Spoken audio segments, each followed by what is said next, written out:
Hey, good evening. We're gonna have a, let's say, hour-long live stream tonight. I think uh, lot to discuss. Lots to discuss. Obviously, England lost their third test against India, and they deserved to lose. They did not play well enough. Um, it was a poor showing by England on all fronts: bowling, batting, fielding. Josh Butler was the standout batter. I think for England, he top scored with 106, so he deserves plaudits for his first Test century. And the debate will rage on about Ben Stokes' inclusion in the side instead of Sam Curran, whether that was the right choice by England and the selectors and the coaching staff. That debate will rage on until the next test, the Rose Bowl down in Hampshire, for the fourth test. On the other side of things, La Liga players, the Players Union, have unanimously voted against hosting games in the US. The MLS needs to grow, and if you were to do that, I think MLS owners would quite rightly be worried about their takings and watching their earnings nosedive off a cliff, and their fans rather watching La Liga teams play than MLS sides. But it depends what La Liga team you're talking about, because I don't think US fans really want to watch Getafe play Racing Santander somehow. I think they'd much rather watch Barcelona, Real Madrid, and that's a problem because not all the clubs will benefit. The players are rightly unhappy with not being consulted, because bearing in mind these are the guys that are going to be, playing the game out there. They're rightly going to be not very happy with not being consulted about, having to play games. When is it a regular season game? Is it a cup game? The threat of strike within La Liga is still there and will remain there until the meeting in September. There is a meeting in September. Why? That's an interesting question, and one I'm very happy to answer. I remember when I was 3, 4 years old, and my dad, being in the British Army, used to go to Canada regularly on training exercises with the Canadian and American Armed Forces, and obviously up in Alberta. And so he would come back to the UK, and we had cable, so we had all the American sports channels and the Canadian sports channels, and the original Winnipeg Jets were playing, and I fell in love. Bearing in mind they had Timo Solani at the time, so it's kind of hard not to. But at the same time, I also, there's my second team. I fell in love with the sport at the age of about 2, 3 years old. We have a team here in the UK in my local town, who I've been supporting since then as well, and it's probably to do with my dad. It's an interesting question that you ask. Obviously, I've never been to Canada. I've never been to the US.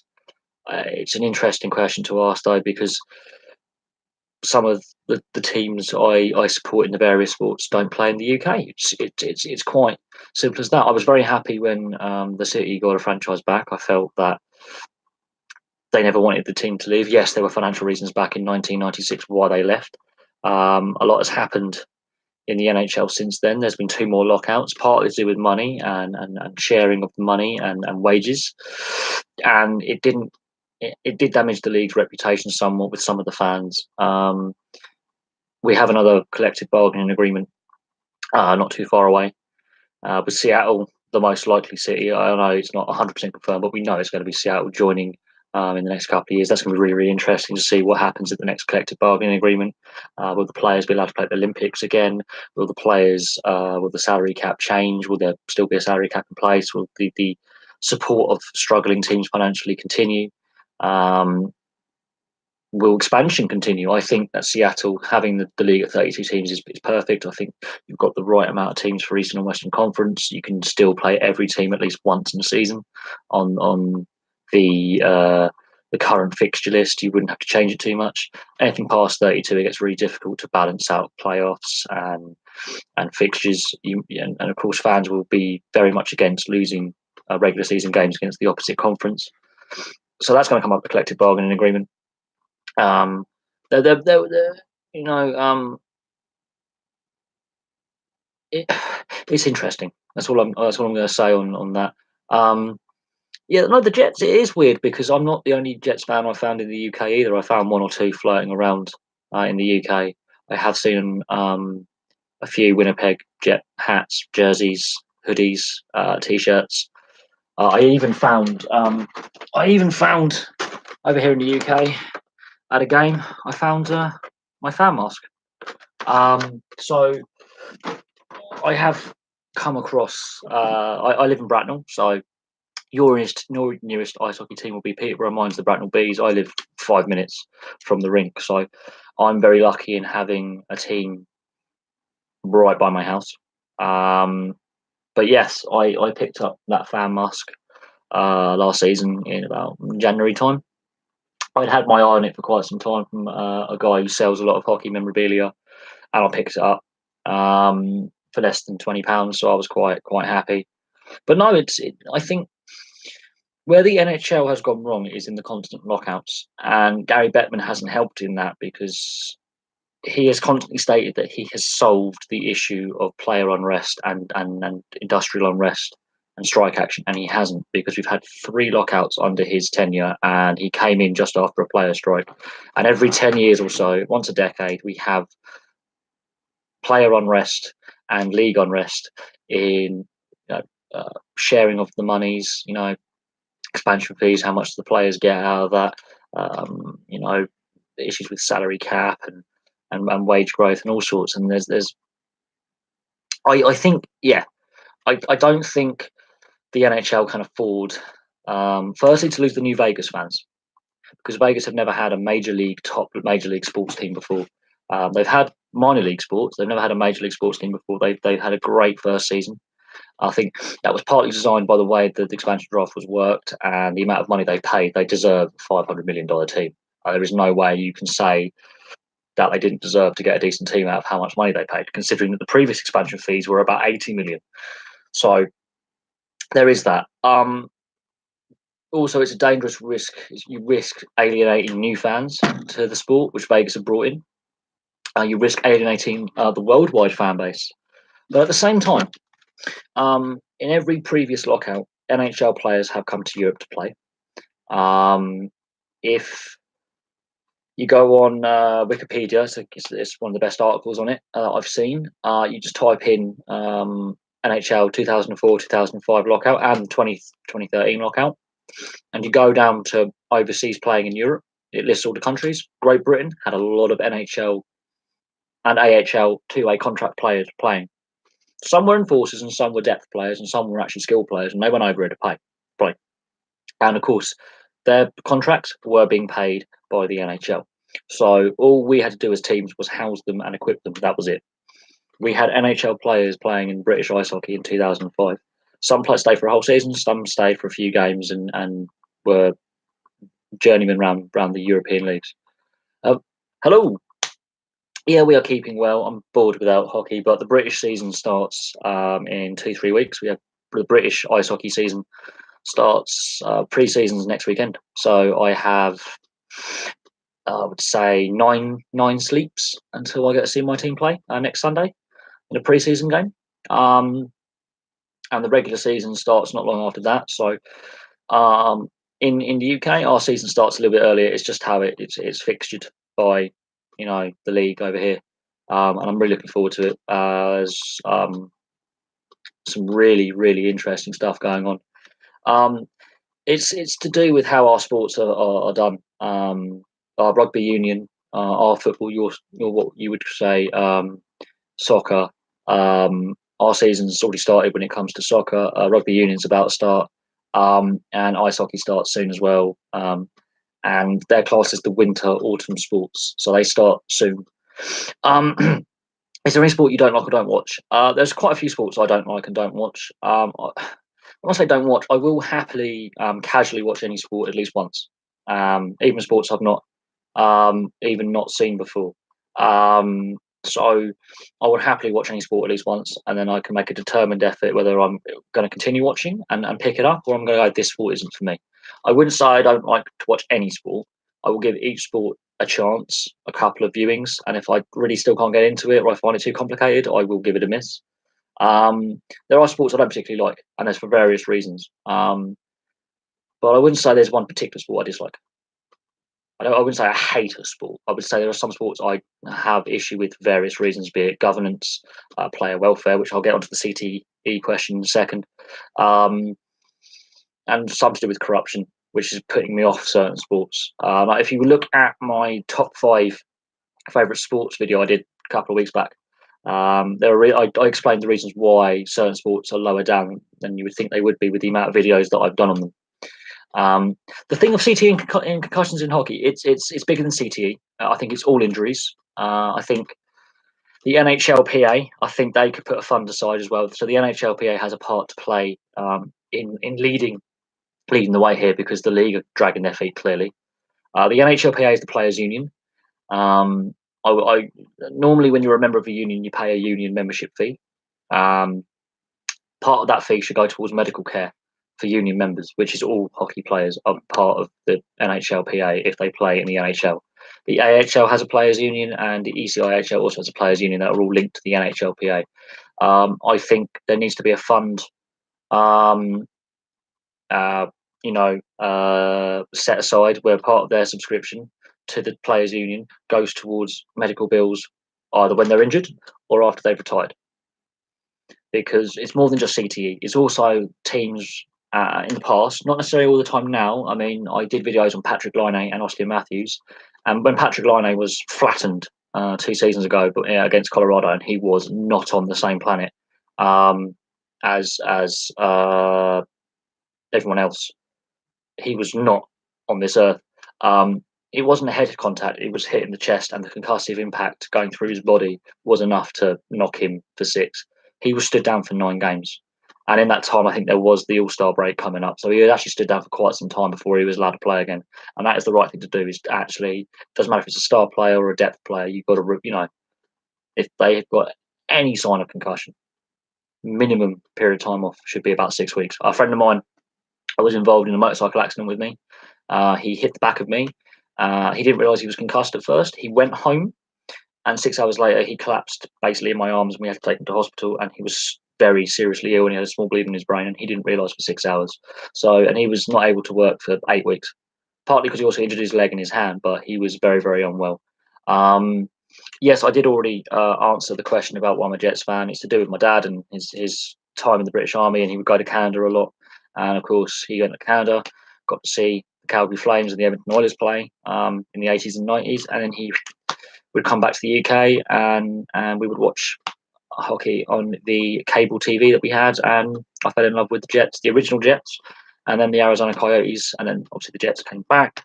So I have my 2 teams. And yes, I also like the underdogs as well. I'm an underdog fan. So yeah, and I'm pissed off you guys beat us in the conference final just a little bit. I don't think it's to say helmet manufacturers, because concussion can be caused by a blow to the body. Um, you can be knocked out and not concussed, and you can be concussed by a very slight glancing blow. I think it's more to do with rushing players back and not assessing them properly. That's more concerned because I'm more of a. I also play a lot. I used to play a lot of rugby, and I've been concussed as a rugby player. And it's how you deal with it when you can see clearly tell this guy is not well. He's taken a blow to the head. He's not well. He's taken a concussive hit, which could be to the body with the whiplash, or he's hit the ground hard. He's clearly wobbling his legs. They now have in rugby union, rugby league, a 10 to 15 minute concussion test, a concussion protocol. If the player fails that, he's not allowed back on. But so many players I've seen get concussed playing rugby, both codes, so union and league, have staggered off, been carried off, and they're clearly not fit to continue. They can clearly got jelly legs, and 15 minutes later, suddenly they're fit to play. And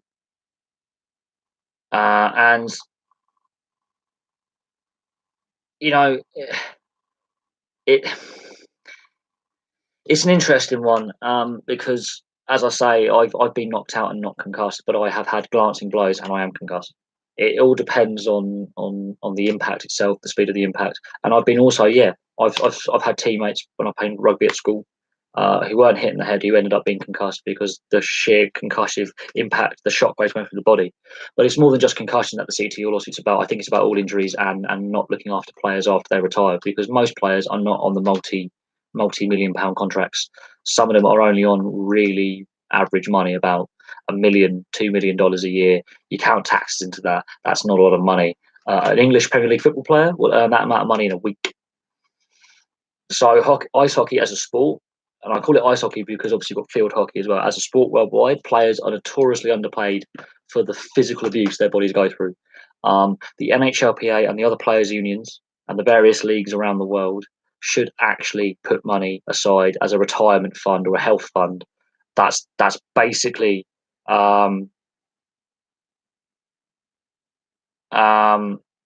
you know, it is what it is. I think when you look at after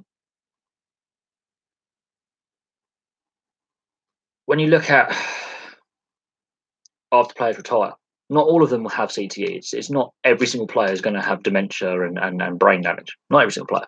Some players have to retire because of repetitive knee injuries. Some players have to retire because of back injuries, like Mario Lemieux.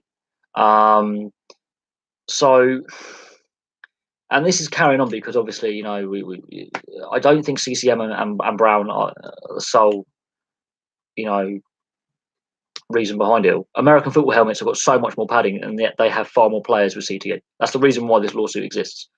American football players, their helmets have far, you know, more armor to them and more layers. Yet those helmets rattle your head about.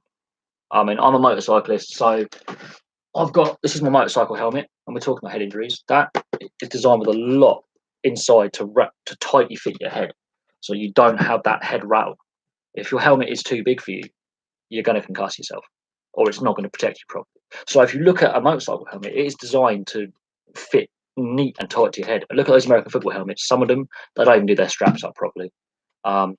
If that is an ice hockey, that's a illegal equipment penalty. It's for your own safety. Yeah, the ice hockey helmets could be slightly better. People whinge about, they've got away with visors now. You don't. It's your level of experience. So I think it is what it is. I mean, what else? What else have I got? It's great that your son's called Shane Doan. Well, named after Shane Doan, number 19. Very rare that you get a player playing his entire career for one team. Yes, the original Jets and the Coyotes are basically the same team. I'm not going to lie. Just because they moved doesn't mean they change as a franchise. He should get on the Hall of Fame. I have no doubt about that. He should definitely get in the Hall of Fame. Because he had many opportunities to move away from Phoenix and then later on Arizona, many opportunities, and he didn't. And I think he deserves credit for, you know, bringing on Ekman Larson, some of these young players. If it wasn't for Shane Doan, we don't get Austin Matthews. Without Shane Doan, you don't get Austin Matthews. That's another thing that a lot of these Canadian fans that whinge about Arizona existed and Carolina and Florida. Without some of the players that have played there, we don't have some of the players we have now. We don't. There is a famous photograph of Austin Matthews and Shane Doan at whatever, I think when they were actually in downtown Glendale, and he's the player that he idolised.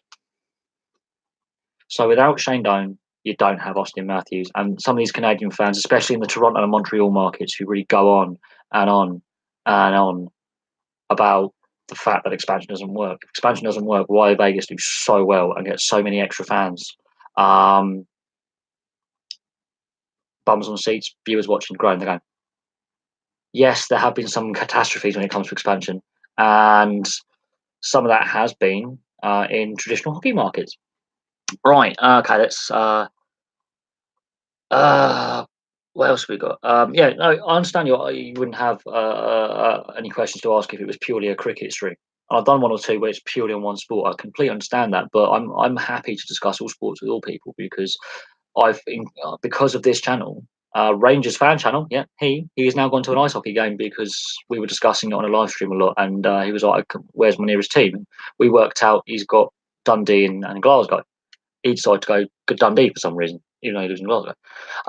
If rugby league does have a midweek check, because concussion symptoms can come days or weeks after the event, I think the medical staff need to be fully independent of the clubs when it comes to head injuries. Actually, to be honest, you know, I think more of the medical staff needs to be independent. I think it needs to be you need to have just independent staff when it comes to injuries now because they're clearly physios and club doctors because you've got to pass a club medical to play, but no, I think there needs to be more independent doctors in various sports to say like this guy is not playing, this guy is seriously hurt, um, and um, we have to be very careful when it comes to head injuries.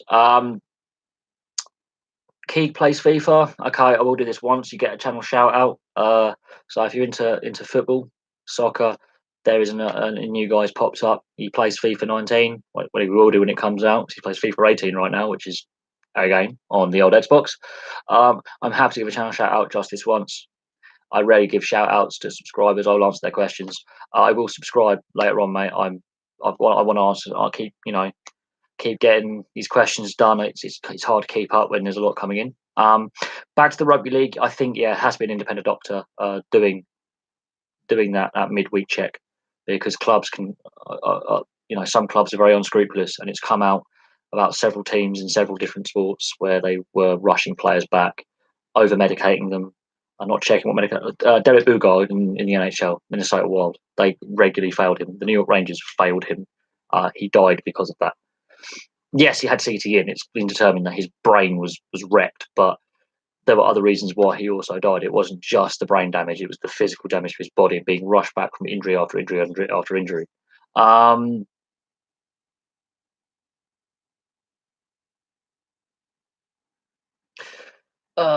Literally, I just used my standard webcam and the standard camera app on my Windows 10 laptop. I think I don't install any of the extra software, although I could use a better webcam, but that costs money, and money is tight at the moment as I'm trying to find a place to live and I've got bills to pay and rent to pay. So at the moment, I know my picture quality isn't as good as other YouTubers. I don't really care. I like being a bit rough and ready and dark. I don't have an iPhone. I don't buy Apple anymore. I refuse to buy Apple because when they admitted that they stood deliberately slowing down devices, it's like go away. I'm not paying to be mugged off. I'm not a big fan of Apple. I was given an iPad and I've had issues with the software because it's so old now. They're deliberately slowing it down. I have issues with the mic pickup and the sound, and there's glitching with the sound. Picture quality is much better, but I have issues with when I'm recording. The sound comes quicker than my lips are moving because for some reason it picks up sound quicker than the image. And there's something wrong with the screen rotation. It doesn't want to do widescreen anymore. It wants to just do face shots, and it's weird and it's gone wrong. But I just use my standard inbuilt webcam on my laptop and the standard Windows 10 camera application. That's all I use. That's all I use. It means no excess software that I have to install. No crazy video editing. Keep means I can get more content out in a day because the videos are easier to edit that way, and it's more simple to use. Really, I mean, my uncle was asking about he has issues with his YouTube at the moment, and I basically said I used to use the inbuilt webcam and app on my laptop. It's far easier, but he does a lot more editing for his music YouTube than I do for my standard blog. So it depends on what you want to use it for. Man City win the league. I think Liverpool are the only team really. I think I know Tottenham have started the season well. Liverpool have started the season well. Man City have started the season well. I think Tottenham's stadium issues and the fact that they didn't add anyone in the transfer window would scream mistake to me. I think Daniel Levy's made an error of judgment there. I think the stadium issues have affected why they didn't sign players. I don't think they'll publicly admit that, but because the stadium could be up to 6 months delayed, I think that has had a massive impact on the transfer market for them. I think Liverpool are the best equipped team. Yes, they lost the first game against Man City last year 5-0, but they beat them in 3 subsequent games and hammered them decisively. And overall, over the season, they had a better goal differential against Man City when it came to those 4 games. Uh, um, I think Liverpool they have worked Guardiola out. I think Klopp has worked Guardiola out. They have played obviously against each other in the Bundesliga with Dortmund and Bayern. And Klopp has won the league in Germany, so he does know what it is to win a league. He just hasn't won a cup competition for some reason. When it comes to knockout football, he can't win a final. That's an interesting subplot. But yeah, Jurgen Klopp has found a way to beat Guardiola. He learned his lesson from the first defeat they suffered to Man City, and he turned the tables on City and convincingly hammered them in 3 subsequent games. Outplayed them off the field with a full Man City side against them. He completely ripped them. His tactics ripped Man City apart. It could come down to that, but also Liverpool have got to be more consistent in defence and in goal. And the issues they have in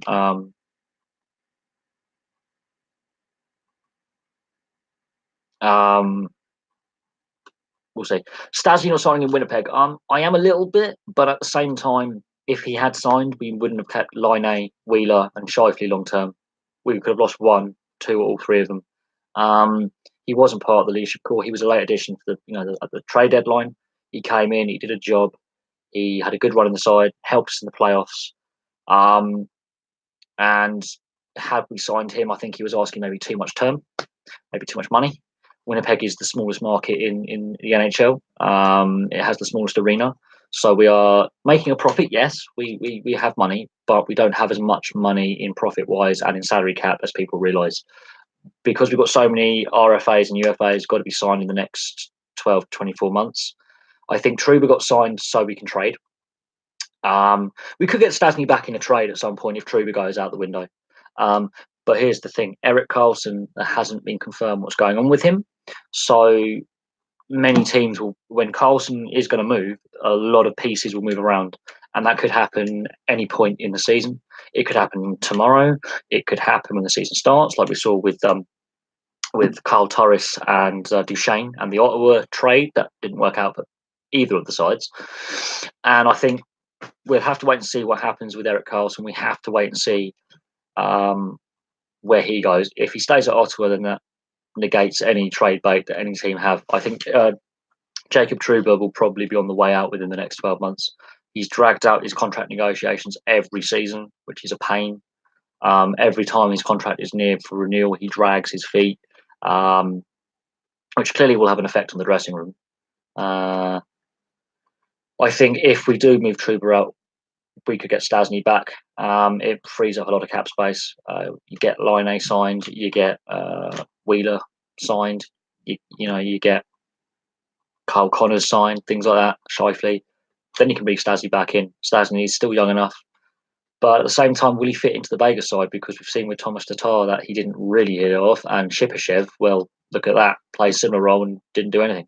But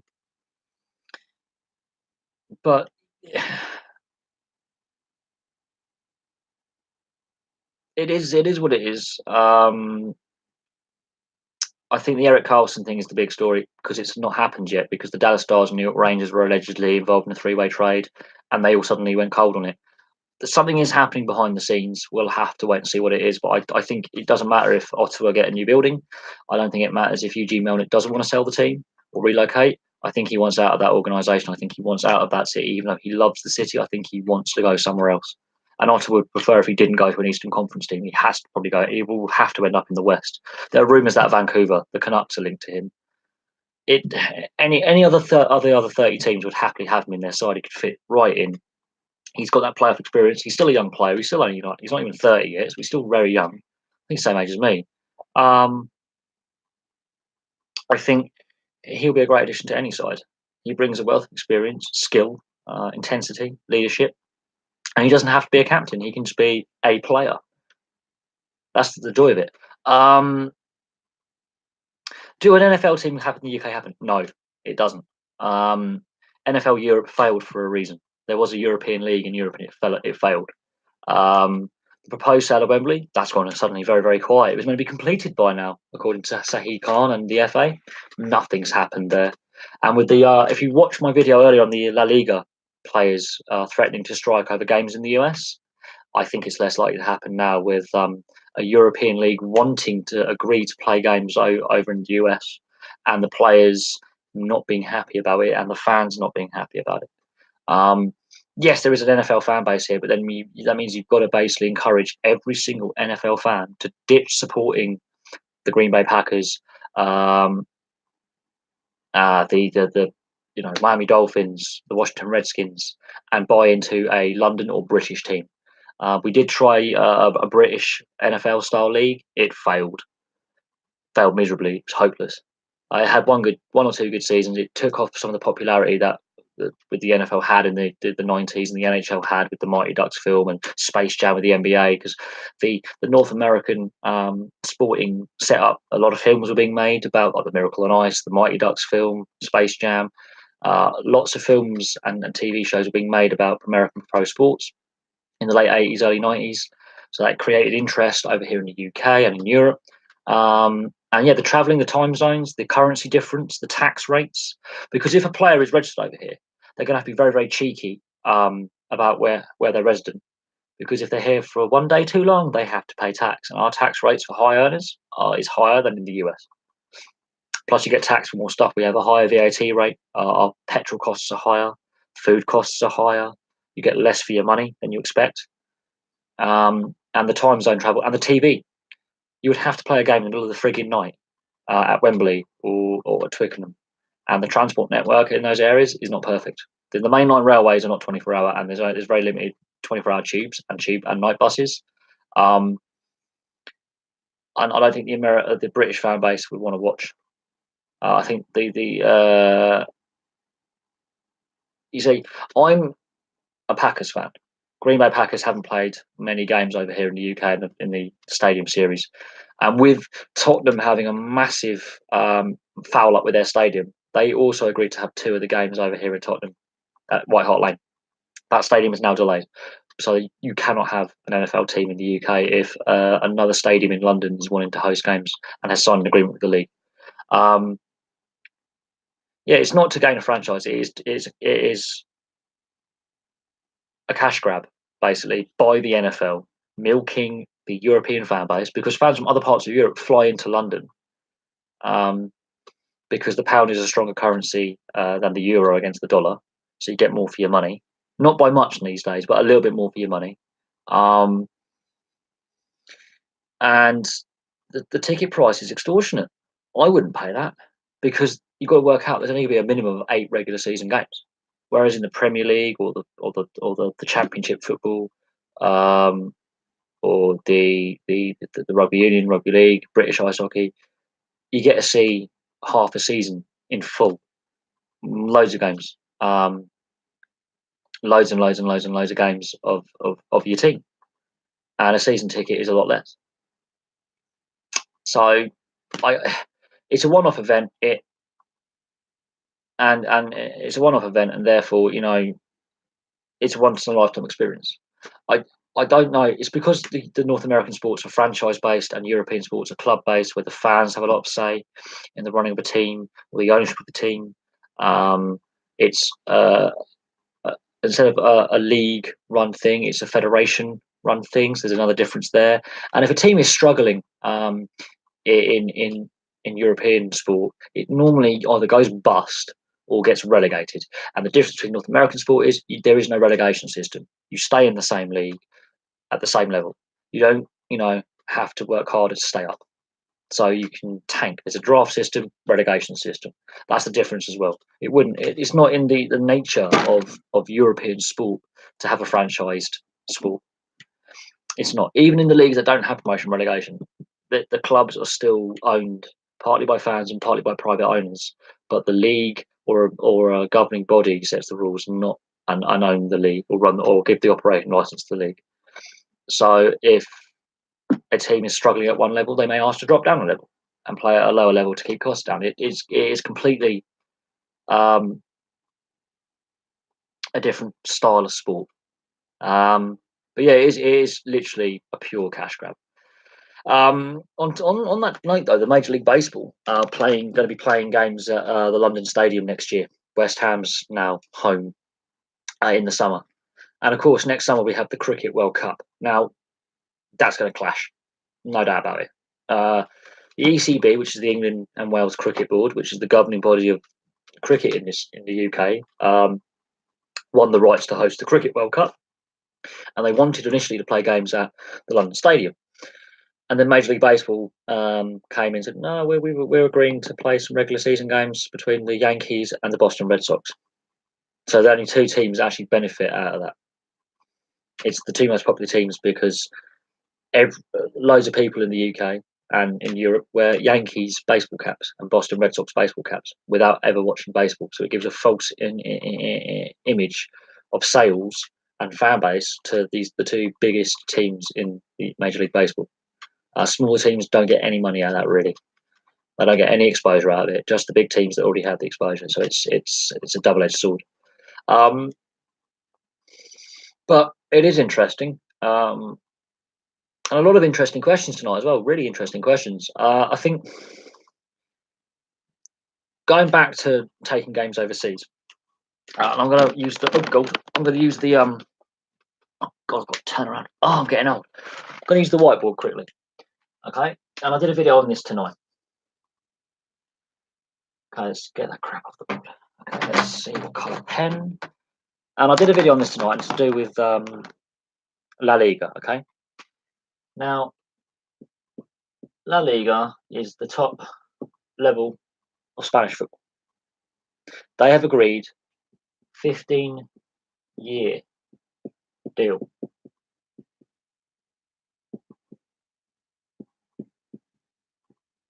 I don't know if you can all read this, but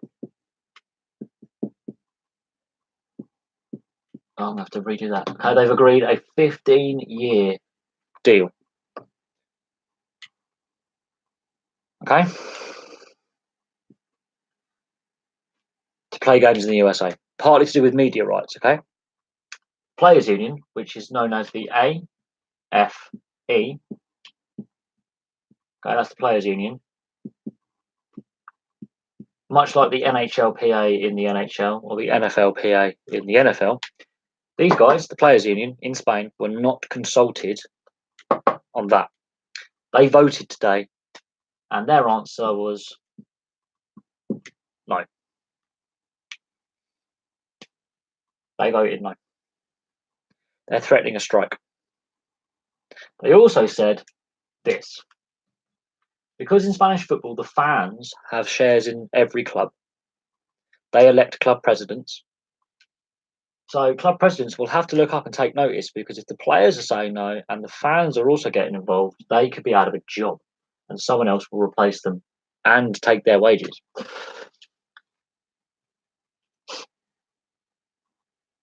The Premier League plays 38 regular season games. There was plans for a 39th bonus game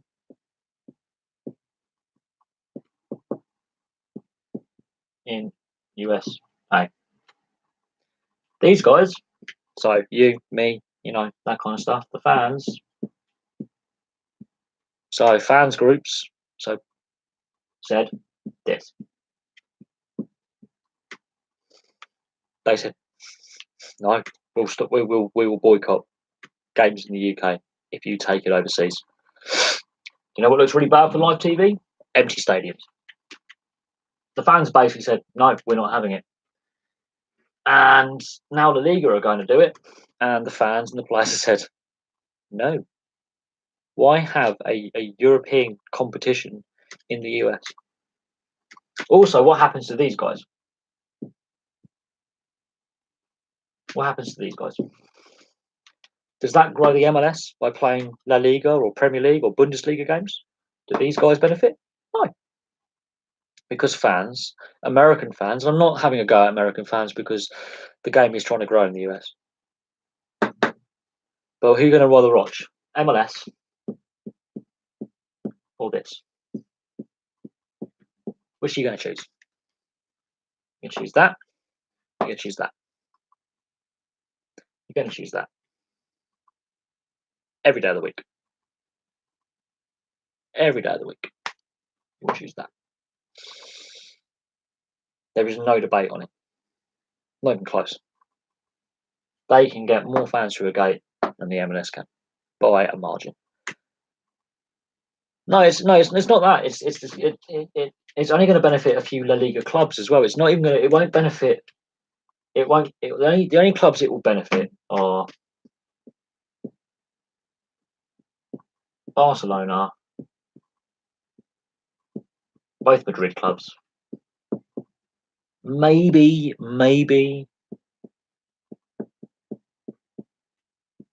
Atletico Bilbao. Maybe. And Valencia probably will sign up because they're skin.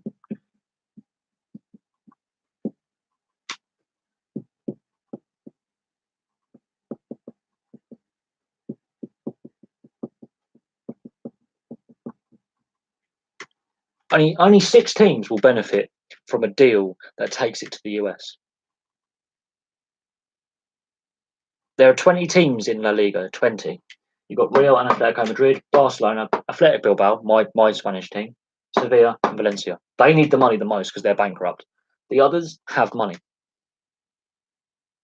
And even players, representatives of Real Madrid and Barcelona, also said no. Because here's the thing, this is how Spanish clubs work. Fans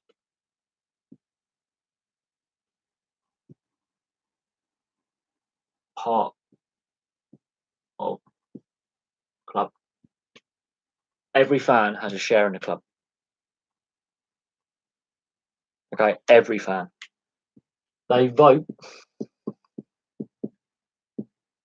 a club president.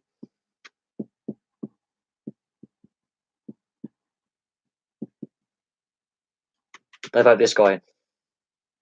This guy does something unpopular, they replace him. Fans have more of a say in Spanish football than in British football.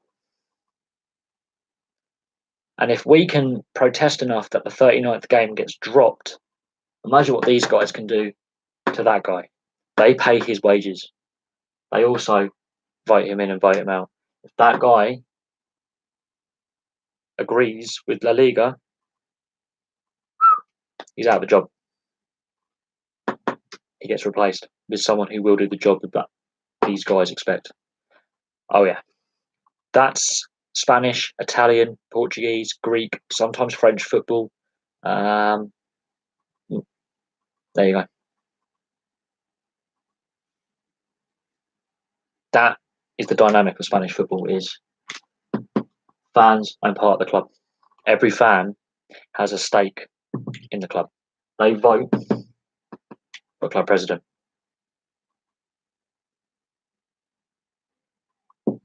He forges ahead with the league, which these guys don't want them to do, and take games abroad. That happens. Bye bye.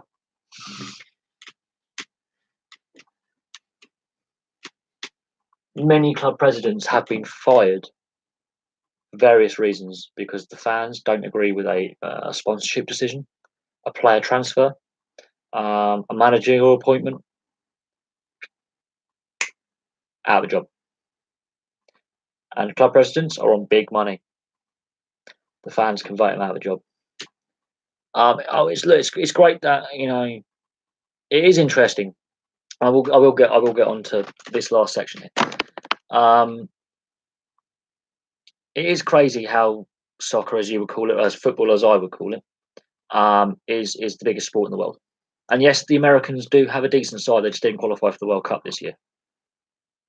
The issue with the US national side is the federation and youth development and coaching. There's a big issue with scouting, getting players to play in the MLS. They might have to relax the overseas rule. They might have to look at is expansion the way forward or stabilising the way forward. And the issue is there has been massive growth. There has been, but the issue is if La Liga does go ahead because it's provisional plans and they haven't released who's playing, where, and when. They do go ahead. These guys will suffer. The owners will lose ticket sales, which is what they rely on a lot. Is ticket sales. They rely on that this league more than all the other professional leagues in North America. They rely heavily on ticket sales. They'll lose revenue. Also,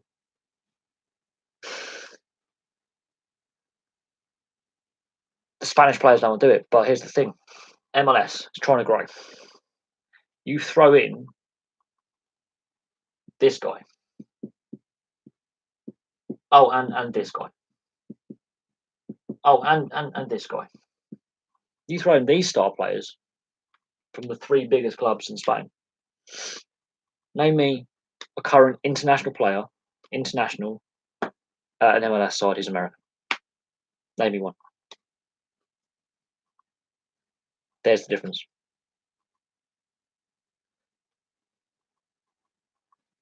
You would never get one of these players in their prime playing in this league. Not at the moment. Yes, they can grow the league, but not by having these guys play a one-off game. It doesn't help because the fans will not be watching what you want to watch, which is that. Young people will not be wanting to play in that because they're seeing these guys who play on this continent.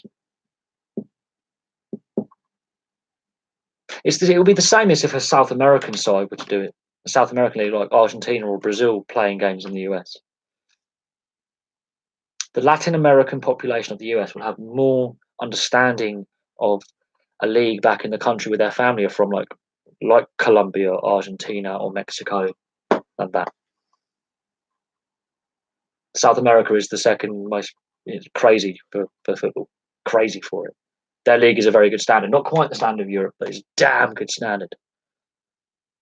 Hence why a lot of people like Messi leave South America to play in Europe. And some of them do go back to South America. You know?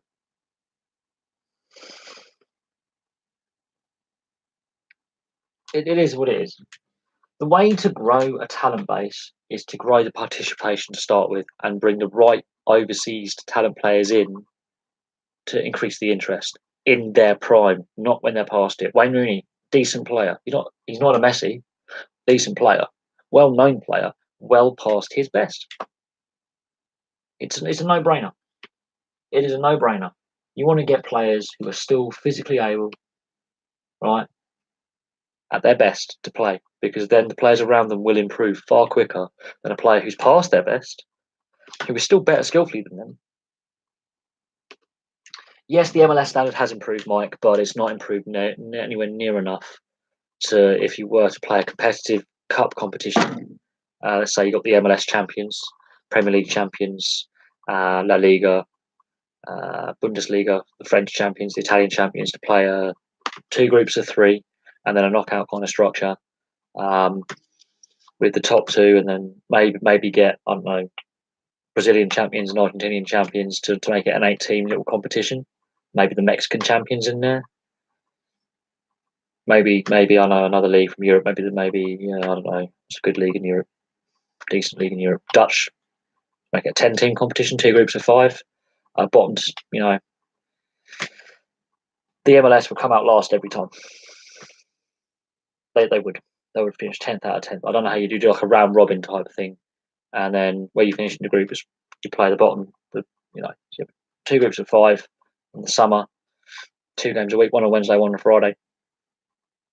You would end up with bottom of each group playing each other for a minor place, 9th and 10th, 7th and 8th, 6th, 5th, 4th and 3rd, and then the top two. And I bet you every time, 10 out of 10, MLS comes last. I don't think the MLS owners would have agreed to have La Liga come over because it takes away their money. The MLS owners would have not have agreed that. The federation in the US, I think will obviously have done this, and there's a disconnect between these guys and the main league. There's a disconnect. They don't govern the MLS. The MLS is a franchise-based system, much like the NHL, NBA. These guys have no direct control over these guys. These guys have clearly agreed to have a foreign league playing in their jurisdiction. These guys would not want that because it costs them too much of that in merchandise sales, ticket sales, season ticket sales, etc., etc., etc., sponsorships.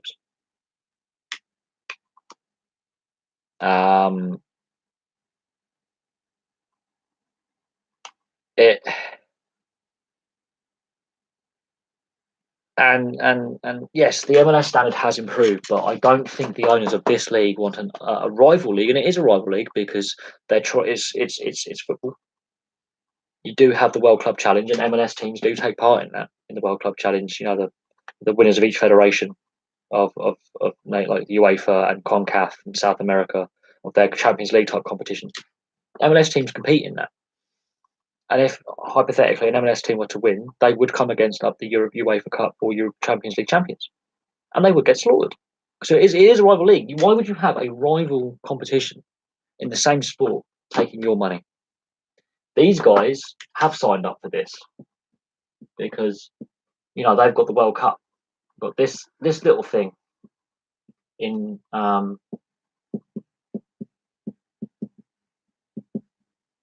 in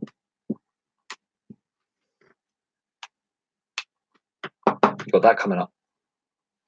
They've gone after that. They don't want it because of that. I would think the MLS will have a big say. It will have to happen in the off season for the MLS, which would have to be regular season for La Liga, which is what the players in La Liga are against. So you cannot win. No side wins out of this because the La Liga players would have to play it in regular season because the MLS is played now. The MLS is played earlier in the year. It's played in the off season of the European leagues. So the MLS will not want to have games played when they're playing. So it has to take place in the European season because the MLS is finished. Because they don't want to lose money. But then the Spanish players have agreed and voted with their union not against it. So I can't see anyone winning here. And I can see a players' strike, and I can see that causing problems in European football with the Champions League and Europa League. But that's another question for another day. But the World Cup that I mentioned there is another reason why they're probably signed up to this lengthy deal. But look at the '94 World Cup, one of the worst World Cups ever seen. Quality of football was very defensive. Some of the stadiums were not appropriate, and some of the pitches were baseball pitches, crying out loud. It makes no sense. Okay, let's have a look. Tickets over here for what I call football too expensive. No, far too expensive. We're looking at, I would say 70 to. Now that's in pounds, so you've got to convert that to dollars. Okay. And this is the Premier League, so we're not talking about the leagues below where there's promotion relegations. It's the top league. Okay.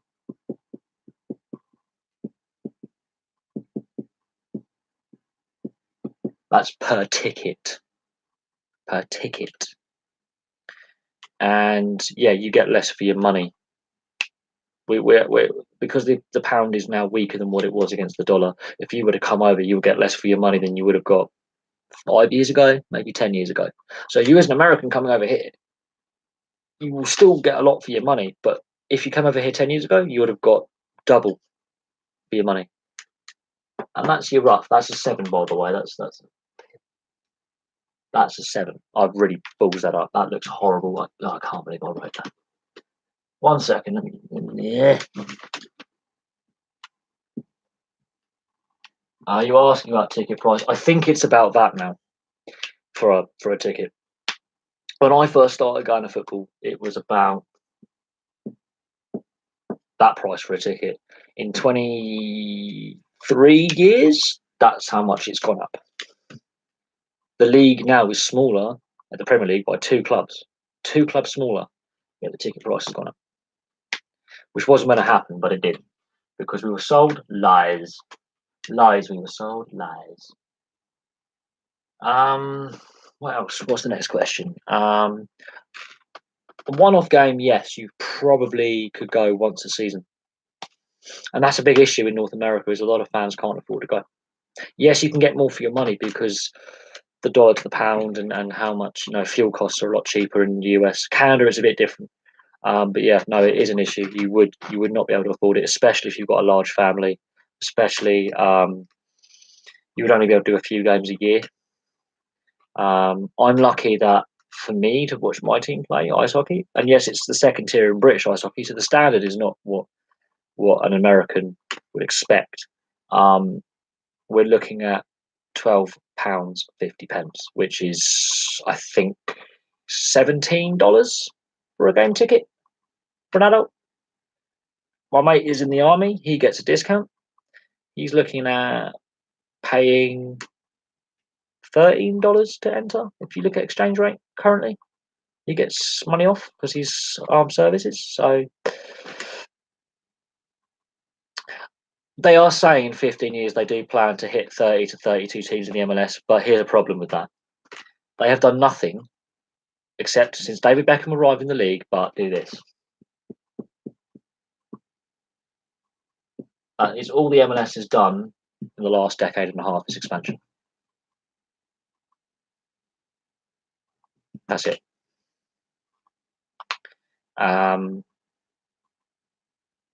They have not consolidated their growth, and they keep expanding. So they haven't actually balanced the league yet between East and Western Conference. They haven't balanced it fully. They keep doing that, and that could be a bad move because you can't get teams established before another team comes in for a rivalry. Cardiff, yes, their ticket price is a lot less than other teams in the Premier League, and there's a reason for that. They've spent not as much money as other teams in the transfer market. They haven't got a massive stadium rebuild like Tottenham. They haven't spent like £100 million like Wolves and Cardiff. Yet they regularly struggle. But that, I'll argue there was an average. That's an average for Premier League clubs. I'm not saying every Premier League club is, but an average. Yeah, Wigan Warriors playing Leeds Rhinos at Twickenham. That has actually happened. That rugby league has been played at Twickenham before. But that's normally exceptional circumstances. And rugby league and rugby union games have been played at rugby league grounds before. Again, exceptional circumstances. Normally a World Cup or some kind of international. That happens occasionally. I wouldn't say Wigan Leeds would ever play at Twickenham. That would be kind of pretty cool, actually. I would actually like to see that. But yeah, no, sport at the moment, for the most part, is pricing out us, average people. Thoughts on Spurs? Spurs have really screwed up their stadium. I've got a lot of mates who are Spurs fans, and they say, "Oh, there's nothing wrong. We're fine. We've done the best signing of the summer, getting Harry Kane and Pochettino signing." They have really screwed up their stadium rebuild. Really screwed up. And it doesn't help that a city arrived in London, Fulham, their owner, said he can't wants to buy Wembley. So imagine if he actually bought Wembley, how much he'd be ripping off Daniel Levy right now, because Levy could have been levied. There's a joke behind that. Spurs have really cocked up. I think that's why they made no signings this summer. Is they're over budget. They're delayed on the stadium. I think that's the reason why they made no signings. Not because Pochettino is really happy with the squad. I think he knows his squad has problems. Because if the squad is so good, why have they won no trophies as a squad? They've fallen short in the last 3 seasons. They've had that game where they could have kicked on and got to a cup final or won a Premier League. So you look when Leicester won the Premier League, Spurs neck and neck fell apart. You look when they were in the running 2 seasons ago, choked near the end. Last season, FA Cup semi-final, 1-0 up against a really, really crap Man United side. Crap. And threw it away 2-1. They are perennial chokers. But yeah, Daniel Levy getting levied. Yes. I think Daniel Levy has completely mismanaged the stadium rebuild. They've turned Spurs White Lane on a 90-degree axis, hence the delays in planning application because other owners of other buildings refused to sell. They could have done it stand by stand, like Anfield or Old Trafford, which Liverpool Man United have done. Because I remember the first league game I ever went to was Liverpool Sheffield Wednesday, and they were building the away end. They were putting the roof on it. They were expanding Anfield at the time. They did it stand by stand. Their stadiums, look how good they are now. Look at the capacity they have now. Look at their layout. It's more atmosphere. I don't like these dull, generic, circular stadiums. Look at the Emirates. You're miles from the action. Look at the Etihad. Half the time, it's bloody empty, and they're winning the league. Imagine that. Oh, ticket prices are like 130 bloody quid. You look at St Mary's. I don't mind St Mary's. I've been there a lot, but again, very generic, circular stadium. Very generic. Medeski, very generic. Not enough atmosphere for me. I like the old banked stands. You look at Dortmund Stadium, the West Stadium. That is a proper football stadium, and it seats 90,000, and there's a massive standing stand. They've still got a terrace, which has, I think, 30,000 on a terrace. That is terrifying. They still get 90,000 in the West Stadium at Dortmund. Not a generic stadium. Beautiful stadium. Um, I think I look Ewood Park, my club's home stadium in Blackburn, still got 4 separate stands. Great atmosphere when we pack it out. Unfortunately, in recent years, we haven't because of the Venkeys and the issues that my club have had. But when Ewood Park was at its capacity, nothing better in my eyes. I don't like the design of Spurs' new stadium. It looks very generic. Very look, it's ultra modern. No, it's really ultra boring, and you're going to be miles away because you've got to have this retractable pitch because they sold out to the NFL, which is where I'm really having concerns that they're going after this. They've gone after the American dollar and occasionally more pounds. I don't know what the symbol is for Indian rupees because they've sold a lot of rights to India, Chinese yen. I mean, they've gone after this. Yeah, that's yen, by the way. Um, they've gone after foreign currency. They want to. This is where the Premier League has gone horribly, horribly wrong. And there should be more of this. Same with cricket. They've gone wrong in cricket as well. 3, 2, air. That is free to air TV. That is proven to lower ticket prices and increase viewership and participation of sport. They've actually done surveys. Free to air TV, right? It's two things: ticket prices go down, and participation and viewership goes up. You don't get empty seats at stadiums. You look at rugby league in the 80s. Every stadium was jam packed every game. It was all on free to air TV, and then Murdoch got his grubby hands on the Super League and changed it from a winter league to a summer league. So the players are playing in hotter weather, getting more injured, having more health problems. It's um,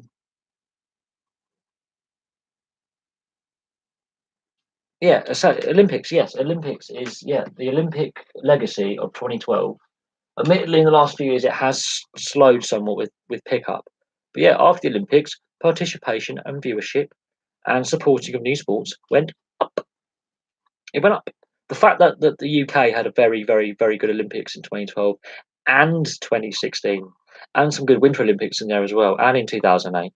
The fact that in the last 10 years of Olympic cycle, every 2 years you've got winter and summer, that the medal haul has gone up at every Olympics for Great Britain says something. The funding issue is something else, and I could debate that about the women's bobsleigh team having their funding cut and having to crowd fund, and I could debate some other sports having their funding cut. Some of the sports probably deserve their funding cut because they're not sports that are widely participated in. They're very niche. Other sports don't. And we could debate the funding coefficient that UK athletics and UK sport comes up with, and how that all works. Mourinho, the rumours with Zidane are there, but it's very interesting they've come out now after the season started and just after the defeat to Brighton.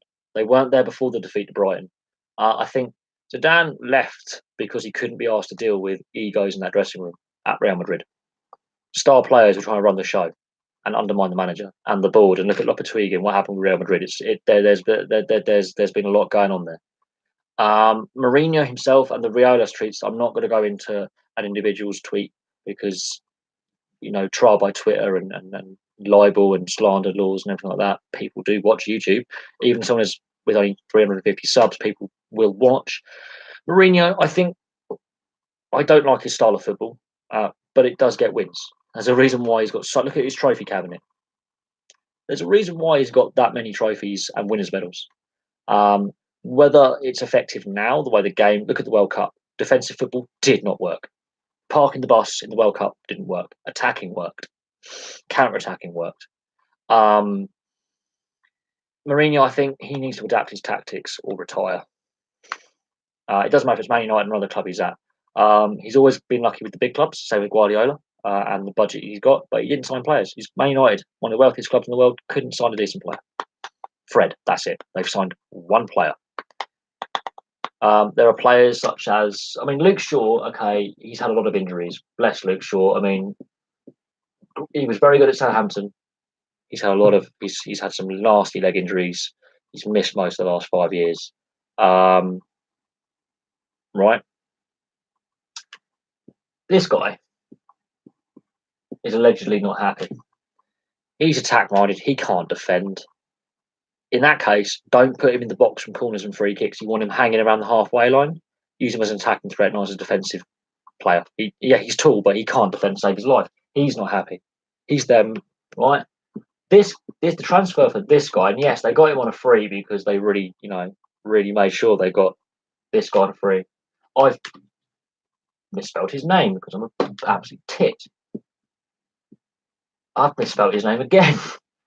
I keep forgetting there's an E in Alex. Yeah, my brother's called Alex. How can I not spell this? What an absolute muck.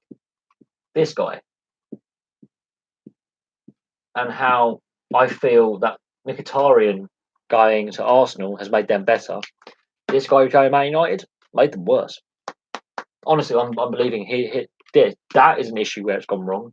He's not happy, and Luke Shaw has publicly come out. Now, Luke Shaw was there before Mourinho became manager. Okay, he was there under David Moyes. He was there under Alex Ferguson, I believe. I think Ferguson was the one who scouted him from Southampton. Said, "I'm interested in this player." Moyes and Van Gaal, I believe, I think it was David Moyes signed him, or Van Gaal definitely signed him. He might have been on loan for a season. He was signed. He's had some really horrible injuries that some players can never recover from. He's starting to play again and be effective. Very publicly came out anti-Mourinho. He's frustrated, but he's a big ego. The signing of him, it's done nothing to the side. His wages are equivalent to about, and I did a video on this. I think it was in the last live stream before. We were working out how much should there be a salary cap per year. It's approximate. That is approximate. He's on about 500,000 a week. Give or take, anywhere between 190 and 500,000 k a week before bonuses. He's roughly on 35 to 40 million a year. Some estimates say 30. So there you go. That's roughly what he's on. The highest paid NHL player, so my favorite sport, is on $12 million US a year. Nowhere close to that. That's insane. His average weekly wage is the average, I would say, for an NHL player for a season. The average NHL wage is about $2 million. His weekly wage he earns in a month, what an NHL average player earns in a year. That's where it's wrong.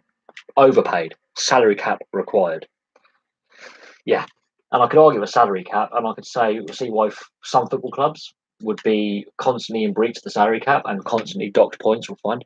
Do you think Kepa was worth it for Chelsea?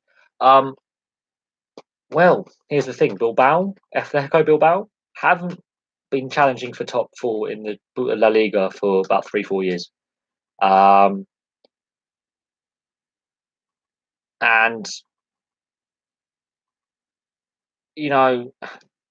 Kepa, I think I can't pronounce his full Basque name because the Basques like using lots of X's and I's and crazy letters because the Basques are a really hard language to understand and learn.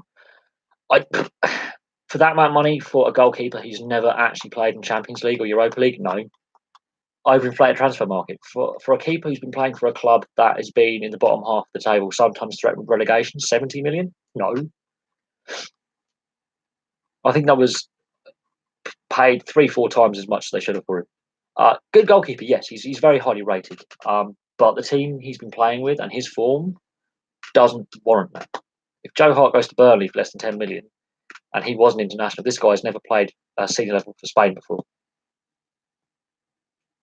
I'm just putting it out there. And Bilbao have had some great goalkeepers in the past. They really do, and they've had some great players. But that was far too much money. Far too much money. Top 5 goalies. Now I'm going to put down of all time.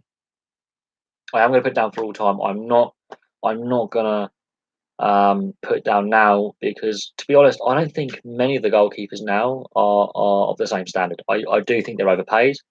I think his transfer sums up everything that's wrong with football because it is what it is. But my top 5, let's go 1, 2. I've got to think now. I'm going to put down my top 5 goalkeepers of all time because I know what my number 1 is. I know what my top goalkeeper is because he's in my fantasy 11. and he was the Brazil goalkeeper in '94 and '98 World Cups. Tafarel. He's my favourite goalkeeper of all time. Number two, um, Toldo, former Inter goalkeeper. No doubt about that for me. Number three, I have actually seen this guy play.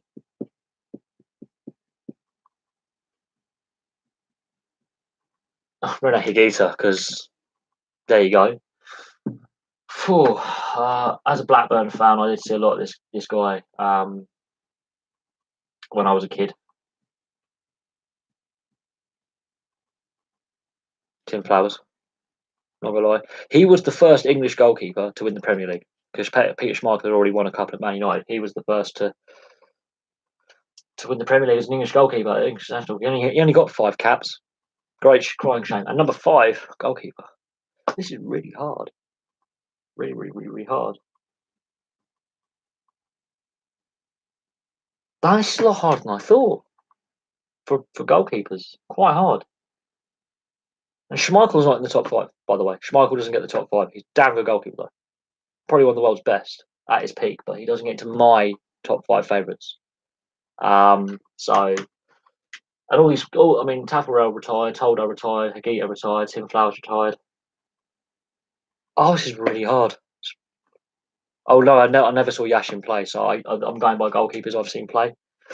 That's part of my rule set when I do a list. Is Brad Friedel? No, not Brad Friedel. I prefer Tim Flowers. And you misspelled Friedel, by the way. Just point that out. This is really annoying. Who's going to be my 5th goalkeeper? There's a few that I want on the list. Look, Rene Higuita's got to be there because he's just bananas and the scorpion kick. I could put Marcos up, but I don't want to. Oh, this is really hard. This is really hard. Who would I? Nah, Buffon, he's still playing. He's got to be an ex-player. To get into any of my lists, you have to have stopped playing, and Buffon is still playing. He's still a player. I have seen him play, and he's a great goalkeeper, but he hasn't retired yet. So, unfortunately, he doesn't make the list. It's just the rules I have. It's the rules I have when I do any kind of list. I look at ex-players who I have seen play in my lifetime. A current player, if I was to look at current players, that is a different question. What my favourite all-time goalkeepers? He's not on there yet because his career is still going and he can have controversy and he has match-fixing scandal. One of the reasons why I will never get on my top 5 list. He was implicated and evidence was there of him fixing matches and taking bribes and placing bets. Brilliant though he is, and I've seen him play. Buffon does not make the list. The 2006 match-fixing scandal, which I'll do a video about at some point, is revisiting the 2006 Italian match-fixing scandal. Oh, it's annoying. I was going to put, no, can't have him. He's only just retired, but I can't have him because he didn't play enough. Oh, this is really annoying. Iker Casillas I can't have because he's still playing. Yeah, I'm going to put the former Udinese goalkeeper, Morgan De Sanctis. There you go. Another Italian international. So we've got Brazilian, Italian, Colombian, English, Italian. Yeah, I've gone for Morgan De Sanctis because I like Udinese. It's so hard. And he was playing at the same time that Toldo was playing and when Buffon was in his peak. This guy. He was the other Italian goalkeeper. He was at the World Cup in 2006 and never got off the pissing bench because Buffon was in goal. But at that time, he was one of the best goalkeepers in Italy. Exceptionally underrated, and a lot of people don't know who he is. Morgan De Sanctis, check him out. Good shot stopper. Not on the same level as Buffon, but damn, he could stop a shot. It's a toss-up because then you got, I would say, at 6, and now we're going to go. Could I? Oh yeah, that's how you suppose, mate. Carlo Cudicini, another one of my favourites. But he comes in at 6. Then I would say at 7 would be good old Brad.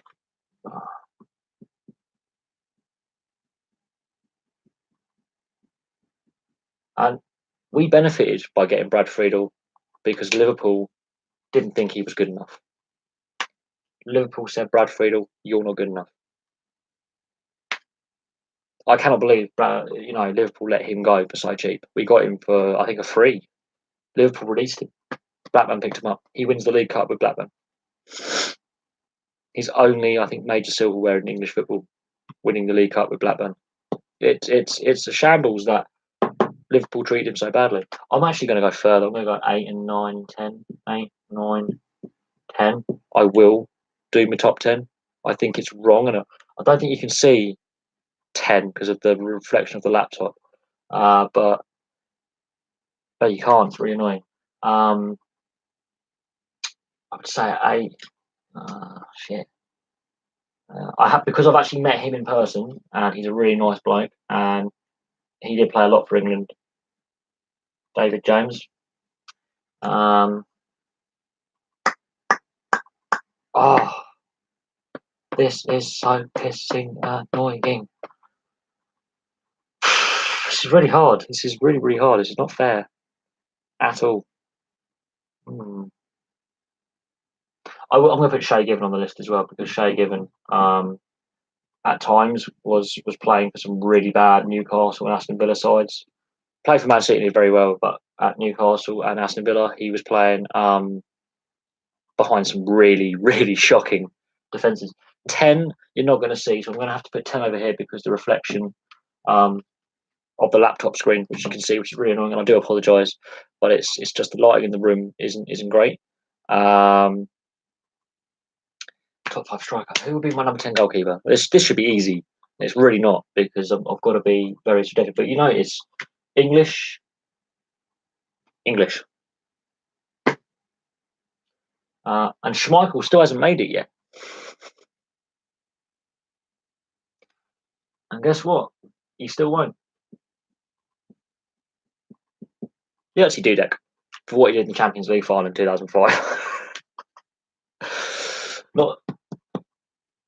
No Schmeichel. No David Seaman. No Nigel Martin. The 3 best goalkeepers of the Premier League era, as voted for by the fans. Nope. So number 10, Jerzy Dudek, Shay Given, David James, Brad Friedel, Carlo Cudicini, Morgan De Sanctis, Tim Flowers, René Higuita, Toldo Tapera. That's what I would say for me is that of growing up as a kid. He was at the end of his career when I was a kid growing up. So was he. He was at his peak. I was a bit older when I started, when I worked out who he was. Cudicini, sometimes some of the Chelsea defences he played behind weren't great. And he was forced out by the Abramovich era, and I think he should have been their starter long term. But Abramovich being Abramovich, Friedel, I'm surprised Liverpool didn't rate him. And he goes ahead of David James, the guy who actually ended up challenging him and replacing him full time at Liverpool. Yeah, when he was a young player, they didn't rate him; they rated him, and that's a toss up because David James, is a good player. Shay Given, just for the simple fact he had to play behind such a shocking Newcastle defence for most of his career and try and keep them competitive. And Jerzy Dudek, because, well, he's a cult figure. He's not the best goalkeeper, but he's a cult figure. But that's my top 10.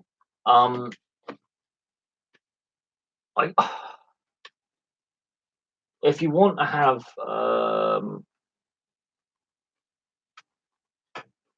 my favourite England 11, I can give you my top 5 strikers. I'll give you my top 5 strikers of all time in football.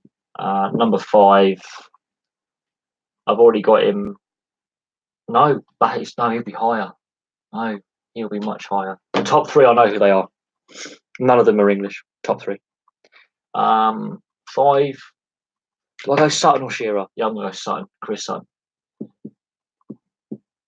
No, I can't go Chris Sutton. I'm sorry, I can't. I can't have Chris Sutton. He's a prick. Can't have him. Can't stand him. Great player, but I can't stand him. This guy I can. Teddy Sheringham. You don't play till you're 45 if you're not a decent player. The guy above him played till he was quite old as well. I used to play for my cousin's team, Yeovil. My cousin's a Yeovil fan, and I've got to have him on here because he played for an underdog Ipswich side, and yeah, Marcus Stewart. Remember him playing for Ipswich, 99? Yeah, Marcus Stewart. No, I can't have Marcus Stewart at number 4 because he's not world class. Everyone on this list is world class. I cannot have Marcus. All right, I cannot have Marcus Stewart at number 4 of all time favourite strikers. It's just no, just stop. But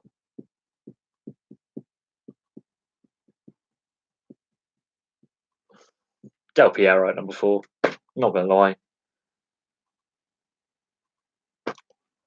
the little master. I can't not have him on the list, but he's only number 4. I can't believe I put Marcus Stewart at number 4. He would get into my Premiership all-time 11, though, and my favourite England 11 because he never played for England. Yeah. Maybe Darren Huckabee, remember him? He gets in there as well. Right, I will do an England squad at some point. Del Piero.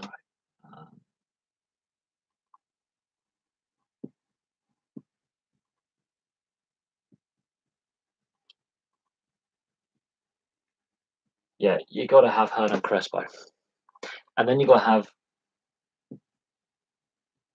Andre. I've got to spell his name right. Shevchenko.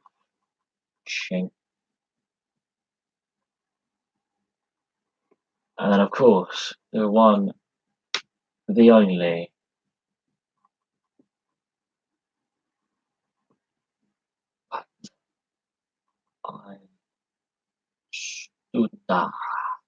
There you go. My top 5 strikers. All of them legends.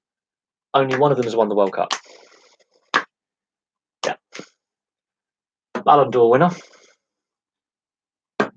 Treble winner with Man United. World Cup winner with Italy. 2 of them played for Chelsea, unfortunately for their sins. Hernan Crespo. Inter legend. Played a brief spell at Chelsea. Andre Shevchenko, AC Milan legend, Ballon d'Or winner. Gabriel Batistuta, who played at Fiorentina. That's my top 5 strikers. I only put him on because he played till he was like 45. He played till he was old enough to be a pensioner. He's what, 53 now? He played long enough to. His career was as long as I've almost been alive. He played, I think, a 25-year professional career, 26, 27-year professional career. He played professional football almost as long as I've been alive. That is how good he was. Fitness wise, unbelievable. Never had pace to lose, by the way. He was a sniper. Del Piero, brilliant. Top notch, world class. Crespo, top notch, world class. Shevchenko, come on. Gabriel Batistuta. So notice 4 of them Serie A, 1 Premiership player. Very similar with my favourite 11. England 11, however. Oh, this is going to be real hard. My England 11. Okay, England 11. Okay. You want to see? I'm going to finish. Okay. You guys wanted this, so place your questions in the box. Okay. So, goalkeeper. Because I've already had him on my list and he was the England goalkeeper, English goalkeeper. Tim Flowers, obviously, Tim Flowers, Blackburn winner, winner with Blackburn of the Premier League, and I think spent most of his career as Nottingham Forest. Left back, I know who left back's going to be. Is going to be Lisso. I'm just going to put Flowers. This is going to be a very Blackburn heavy team, I can tell you that.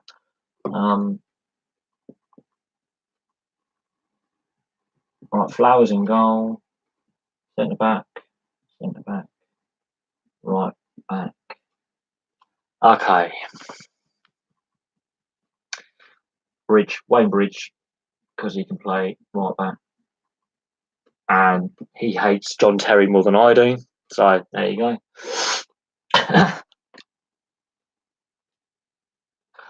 I'm going to have Steve Bruce, because I have seen Steve Bruce play. And he never played for England, actually. But because he never played for England, I'm putting Steve Bruce in my side. Nah, I can't do that. He was shit. Best England defender ever played. Bog off. He was not in the side. Redknapp's all over midfield.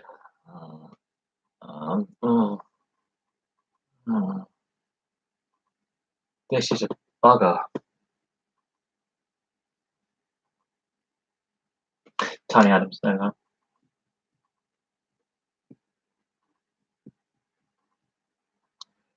Tony Adams and Arsenal fans are going to love me for this, and everyone else is going to hate me. But I would have Steve Bold because he used to play alongside Tony Adams.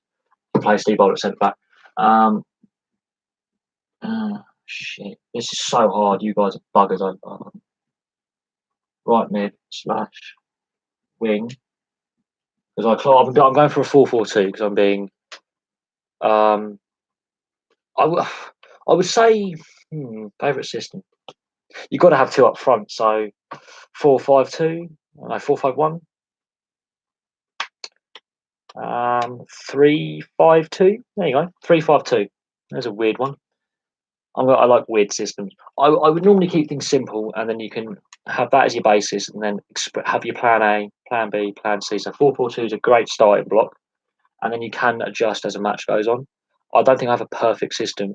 Each manager has his own culture and his own style, and players have got to buy in. But as long as you have at least two or three backup systems, you can play 4-4-2 diamond. You can play 4-3-3, and you can have your four at the back, and then one of these, either your right wing or your left wing, becomes maybe another forward, and it moves one of you guys in. He may become your two wingers push up a little bit, maybe, and you have an extra central midfielder. So your attacking midfielder drops back a little bit. So you have a 4-2-1-2-2 or one, whatever it is. Steve Claridge, oh Christ, he's really old. We're not having him. Right. Tottenham fans will be happy with who I'm putting on the right. Last game was at Bournemouth when he was 37. Darren Anderson, brilliant player.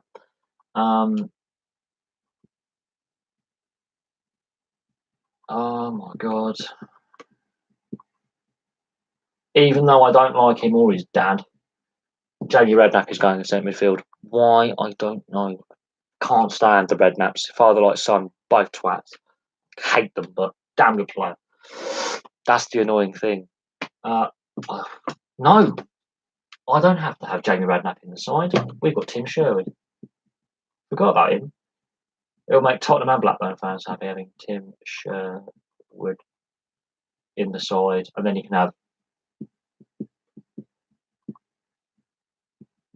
Letizia, other centre midfielder. Come on, Premier League winner and Tottenham hero as well. Most a Blackburn legend, Tottenham legend. Matt Letizia, Le God. You got to have him in the side. Left wing's a problem because we have an issue with left-sided players. And one guy who did actually do a lot down the left, even though he was a right footer, and he scored in that 5-1 against Germany in Munich.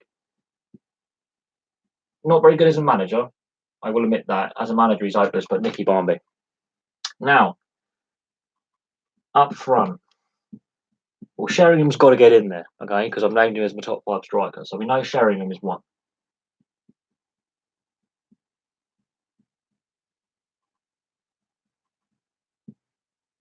We know Sheringham's getting in the side.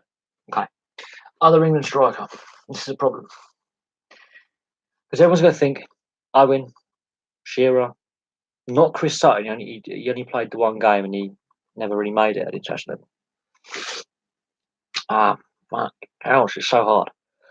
It's got to be an England striker who's retired. Who can we have? You know what? Even though he didn't play that many games for England, his record at club level and the fact he had a long career like Sheringham, Kevin Phillips, two snipers in the box. You've got two wingers who can cross the ball. He has to cut in on his right foot a little bit, but he will run up and down that wing and he will pass it into either Sherwood or Letizia. Darren Anderton, dead ball specialist. He can pick a ball from all over the place. Letizia can win games on his own and link up with these guys.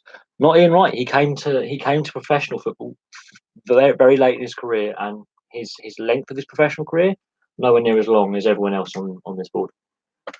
He didn't play at the top level long enough. These guys all did. His professional career, he got to the professional game at the age of 27, 28, did Ian Wright? He'll be on the subs bench though. He would make the subs bench. So I could put subs here, but then you wouldn't be able to see because the laptop light. But that's my starting 11. And obviously manager.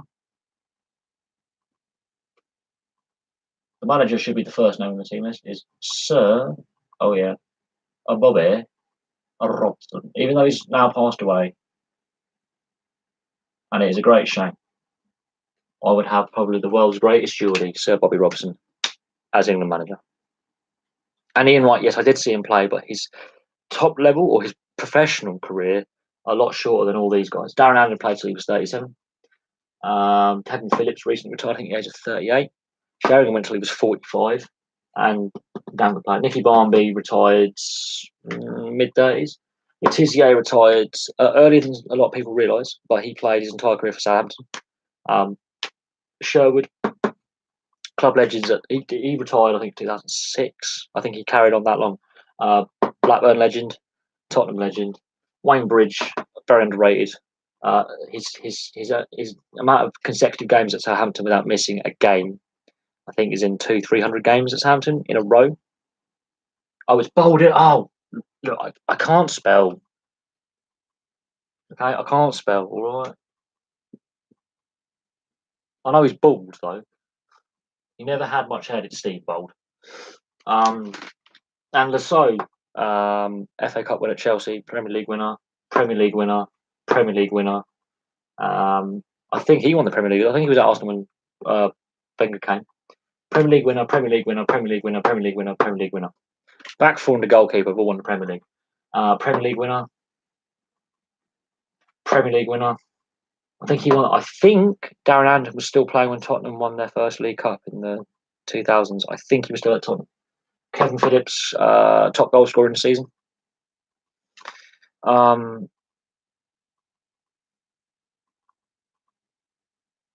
yeah, whole career Southampton, club legend, club legend, club legend. Yeah.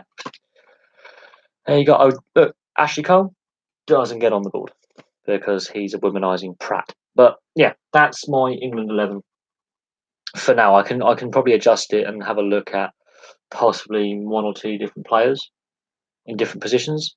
But I'm going to quickly write this down actually because I'm going to do a video on this and I'm going to explain why I've chosen these players. One second. Ow, my hip. Oh god. A pen.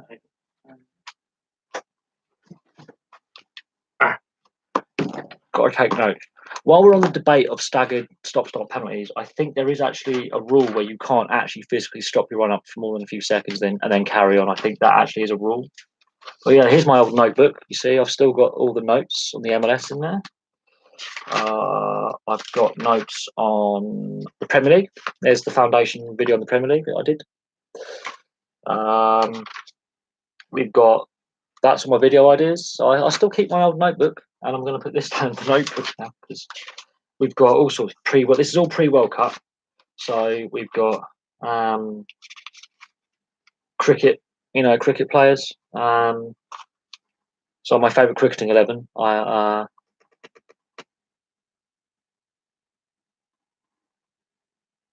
Yeah, no, all these. I mean, Wayne Bridge, he had to bite his tongue when it came to John Terry shagging his missus, and he was, he could have. I would have loved him to have headbutted John Terry.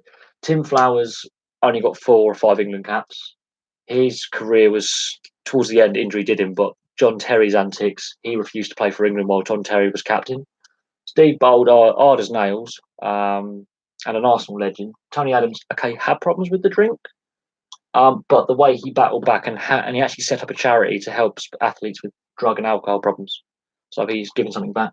Graham Nassau, regularly homophobically abused, even though he's got the fittest wife in the world because he was intelligent. Because he went to museums and read the Telegraph and was educated, people thought he was homosexual when he wasn't. And he took a lot of abuse and he took that really well. Apart from punching Gareth Batty in the face, but he deserves an MBE for that because I don't like Gareth Batty, even though he's a Blackburn legend. I cannot stand Gareth Batty because he's a thug. Darren Anderson, horrific injuries damaging his career. He's played a lot more games. Tim Sherwood, straight talking, dead honest. I have a lot of time for Tim Sherwood. He was dead honest when he was entitled to Tottenham. I think Tottenham treated him like crap. Matt Letizier, the god, Le God, helped Guernsey out. He went back to his home island in the Channel Islands and coached their side, did a bit of player coaching for them in the non-league, and did it for Eastleigh as well in the non-league. Nick Barmby, I think, is probably the one with the least morals on this list. Not Nick Barmby. Nicky Barmby's probably got the weakest moral compass. Terry Sheringham famously hated Andy Cole, exceptionally professionally with him. Terry Sheringham could not stand Andy Cole, and vice versa. They hated each other. But he said, we've got to be professional. They won the treble together. And Kevin Phillips, you can't deny the fact that he's an absolute Premier League legend for his playing career. Only recently retired. I think he played for like 14 different clubs. After he left Sunderland, he became a journeyman striker, which is a bit of a shame. But him and Niall Quinn at Sunderland, brilliant, underrated centre forward. Should have played more for England with his strike rate as a club player. Always got in and around the box. He's what Michael Owen should have been. Michael Owen got more caps for England, but Kevin Phillips is the prototype of Michael Owen. He was doing it long before Michael Owen was, and did not get the um, the respect for the role that he played. I'm just writing down this so I can do a video on it. Bridge, because I've been meaning to do a video on my England 11 for quite some time. And I forgot that Steve Bold could also play midfield. That's really annoying, but he's going where he is. But no, it's exceptionally interesting how, yeah, they're not necessarily the best players at their job. There's no David Beckham on the right. It's Darren Anderson. You haven't got Paul Scholes in midfield because he just couldn't tackle. And sometimes he overly speaks his mind and says too much. And I think that doesn't always go well with some people. He robs a lot of people up the wrong way with some of his opinions. Nicky Barmby is probably the one with the least moral compass on the board, but he nailed down the left midfield role for England for five or so years at tournaments, and he was playing on the side with Fenner's manager. So yeah, he was a chugger. He wasn't the most skillful, but he managed to play in a Champions League semi-final for Leeds. So some poor sod has to play for Leeds, I suppose, at some point in their career. He's the only ex-Leeds player on the board. When it comes back to my favourite formation, I don't have one. I just go with 4-4-2 because you can get the 11 players on the board really easily. You can always adapt any formation. But with this formation, it makes sense to have it 4-4-2 because of the strikers that we have. Phillips has got a bit more pace and can run deeper than Sheringham. Sheringham we used to hold the ball up, so it'd be more of a 4-4-1-1 variant, but it's easy for the board. You could have four. You could actually have 4-3-3 and have Anton further forward. Sheringham was the focal point and Phillips down the left. But I don't think Phillips would suit that role. He needs to be, in a strike partnership. We could put Darren Anderson as a real, proper, true out-and-out winger, and Phillips maybe as a winger. And then you can move Nicky Barmby around a little bit and have Letizia on the left because he was two-footed. But I don't think Letizia wants to be more in the middle. But you can see what I'm going with the variance there. But it is hard to, because these are like my favourite English players of all time that I've seen play. The formation suits the players that I've got. Say with my all-time favourite in Fantasy 11, it suits the players that I had. And you could say, I've selected a team that suits a formation and vice versa. I mean, Letizia could play as a false 10, and then you could have three across with Barmby and Anderton, and you'd choke the midfield and you strangle them, and Sherwood a little bit deeper as a diamond. But that's again proven for England to fail under Sven, so we won't go there. But it is debatable. It's debatable. I've gone for that simply as it's a standard average. It's what you get on Football Manager when you start the game as the standard formation, and generally on FIFA as well. Any football game on go back to UEFA Striker and FIFA 94. 4-4-2 comes as standard, and then you fiddle around with it and make things up as you go along.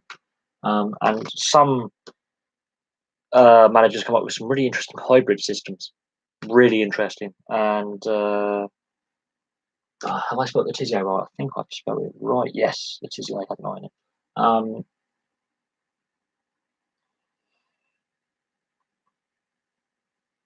But again, it's subjective. This is a totally subjective formation. I could do my favourite starting rugby 15, and again, positioning of the inside centre and outside centre would depend on the opposition and the players that would be selected. So it is completely subjective in the sense that this formation suits this lineup. It would not suit every single fantasy 11 for every single football fan out there. Some prefer the 4-3-3. Some prefer 4-5-1. Some prefer 4-4-1-1. It completely is a subjective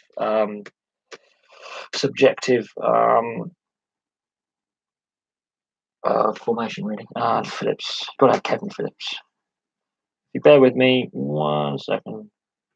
Cool. I've now written down.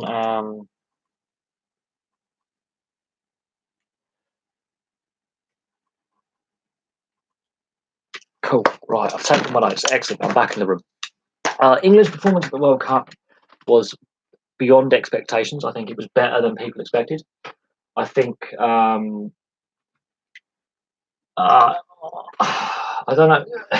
I think yes, counter-attack football suits England, but I think some of the players need to maybe alter position slightly, or definitely pass the ball quicker. I think sometimes when we have a lot of the ball, I know we battered Panama, but in the second half we just took the foot off the pedal, weren't ruthless enough, and they got their goal back because of sloppy defending. I think defense is definitely a weakness. I think that is something that all the clubs need to work on with their English players is defence. I think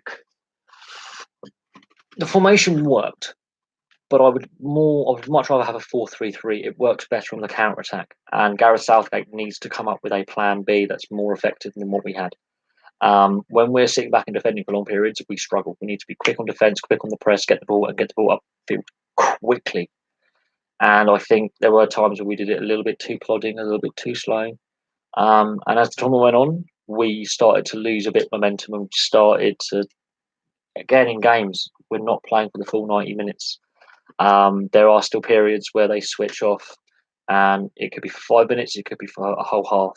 It doesn't matter. The knockout stages, especially in the last two games we played, not even close against Belgium in the third, fourth place playoff.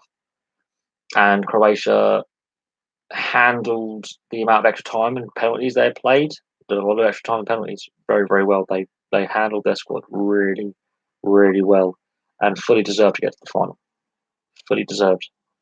And bearing in mind that was England's second best equal performance ever and Croatia's best performance at a World Cup. So two nations actually performed better, I think, than people realised. I think Croatia were my dark horses. I am surprised the French went on to win the tournament.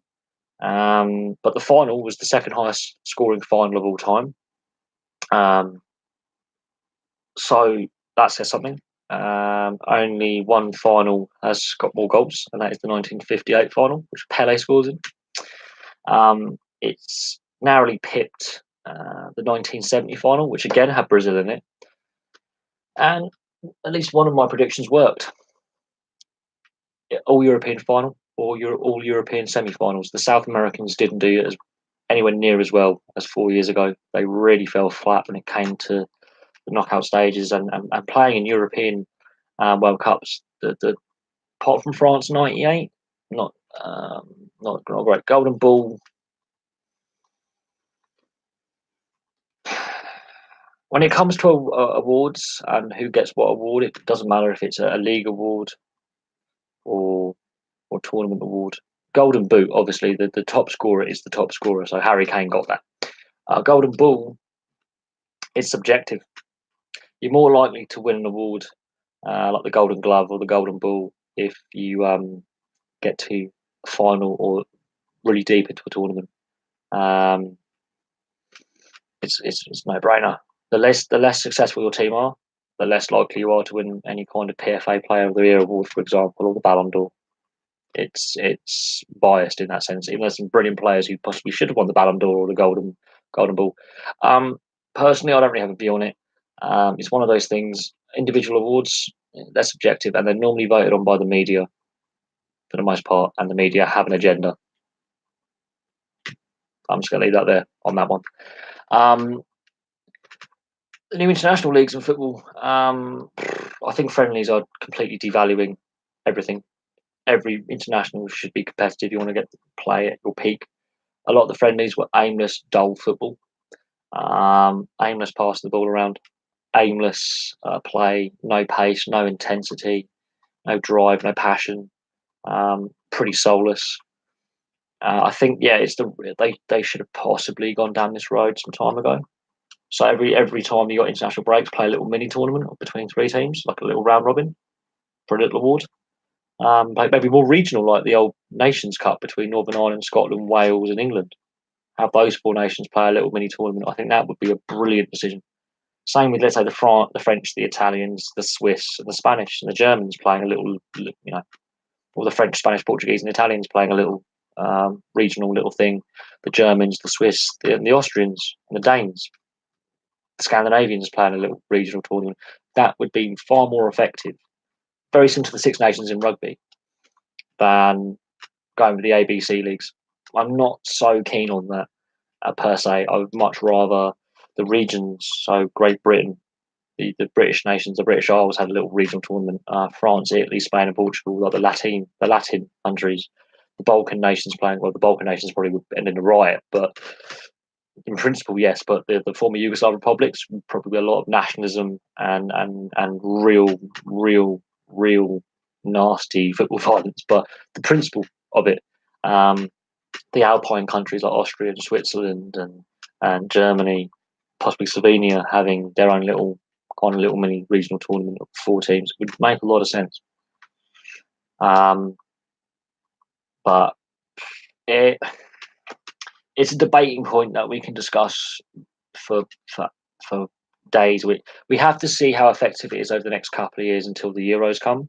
And then if they continue it after Euro 2020 until the next World Cup, we have to see what it's like on a 4 year cycle to get an actual representation of what it means for fans and if the quality level of international football improves.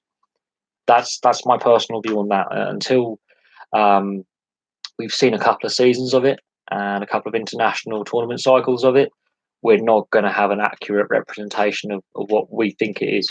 We have to see what the product is and how good it is. That's my personal opinion on that one. Um,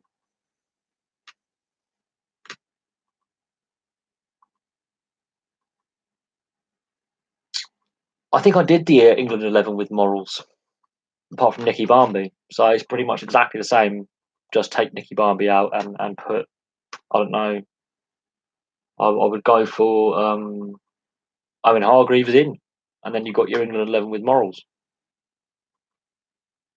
That's pretty much the only change I make. Take Nicky Barmby out and put Owen Hargreaves in, and then your England 11 with morals is there. I've just reread your question. If we can go off football and wind up the live stream a little bit now because I've got to be up for work in 5.5 hours. Yeah, I've got to be up for work in the morning. Christ. It has been a really, really, really interesting question and answer session tonight. I will accept that. We've had viewers from all over the world watch tonight, which is good to see. Um, the big talking point today is not the cricket test match and India winning. I think they're the best team in the world at that particular sport in all formats of the game. Hands down, India, best cricket team in the world, best cricketing nation in the world at the moment. But the La Liga decision and the Federation's decision to plan to take games to the US and the Players' Union and the fans saying no says something. And yes, people will debate having the NFL, NBA, NHL, and Major League Baseball come to Europe to play games. But here's the major thing. Ice hockey is the second most popular sport in Europe. We have professional leagues. Even here in the UK, we've got the Elite League. Um, and because it's more of a niche league in some countries and niche sport, yeah, it's a chance to grow both ends. Because the way that the hockey system works with the trades rather than transfers, and with the amount of ex NHL level players playing in Europe, it is helping benefit the game because they do have that higher training, that higher fitness level, and sometimes a higher skill level than the European equivalents. And of course, all the best players getting drafted to the NHL. That is the dream. A good symbiotic relationship makes sense. The NBA has been taking international series games around the world since 1990. They just so happened to choose the Millennium Dome this year, the O2, to play a game. The NFL, yeah, that's more of a cash grab. And I think this is very similar to what the La Liga is, except the NFL doesn't have a similar league, which would harm growing. The NHL coming to Europe is actually helping grow the game further again in Europe because, again, it knows there is a massive fan base and the best European players play in the NHL. So it's a symbiotic relationship. They already have a good idea that, we're improving the quality of player by some of our older players coming over to play when they're still decent enough to play at a high level. The game has already grown in Europe. It's getting bigger anyway without NHL involvement. The MLS needs to grow. The only way it can do that is to get the best players playing in the MLS that want to play in the MLS. And at the moment, European football still has all the money and all the control. And the fact that the Players' Union wasn't consulted shows the pure greed by the Federation in Spain and the league in Spain, the pure greed of it. The Premier League tries to do a 39th game, and the fan and media response was so hostile at a time when they were trying to sort out a TV deal with the domestic broadcasters that they very quickly shelved the idea. Now they're trying to sell Wembley, and the reaction has been 80% hostile to a guy who owns a club in the Premier League. Massive conflict of interest. So we'll have to see what happens with the La Liga and Federation battle with the Players' Union. We're seeing a similar one with Danny Cipriani and the RFU, and I forgot to mention this. Now, we're going to go for the purple pen for this one. So, Danny Cipriani. So, if you follow rugby union, you know this guy has been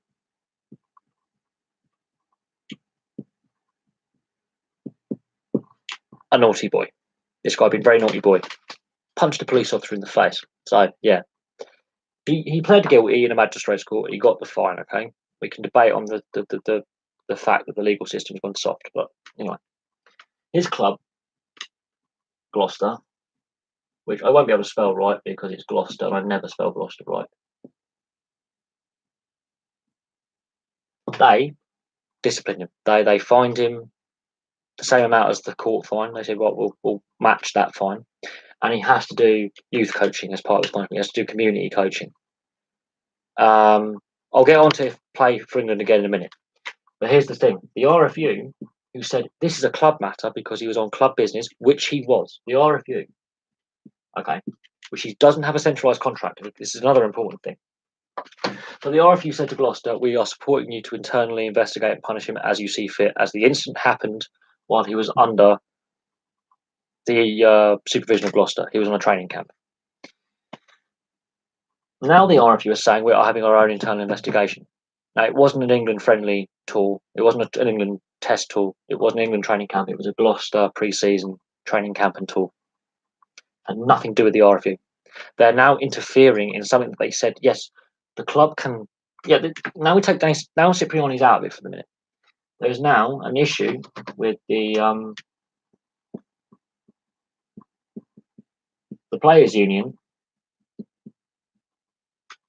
plus his club, and his club are very angry. They've said that the RFU interfering is unnecessary and is actually hindering the process. Are now over the running of the game. So we can discuss Cipriani again in a second, and I'll finish the live stream on Cipriani. So I'll take some questions on Danny Cipriani because I have views on the whole situation. I really do. Similar to Ben Stokes. I think Ben Stokes found not guilty. I'm not saying he should play cricket for England again, but the ECB are waiting until I think the Test series is over, or until they might start the investigation in the week off. And on the cricket side, on this side of things, the Players' Union in the Rugby Union Players' Union and his club have both voiced concerns about the RFU's meddling in an internal disciplinary matter that the RFU said they supported. He wasn't training or on a tour match for England Rugby with the RFU. It was with these guys. These guys have dealt with it internally, which they're allowed to do. He's given his public apology. He pled guilty in court, which I think he had no choice to, because police don't have body cams, and the doorman had a body cam. But the players union are very, very concerned about the influence of the RFU on the domestic club game when it was a club incident. It wasn't on international duty like the dwarf tossing in 2011. Sorry, that Dylan Hartley and Chris Ashton, and Chris Ashton's in trouble as well. And Tuilagi did.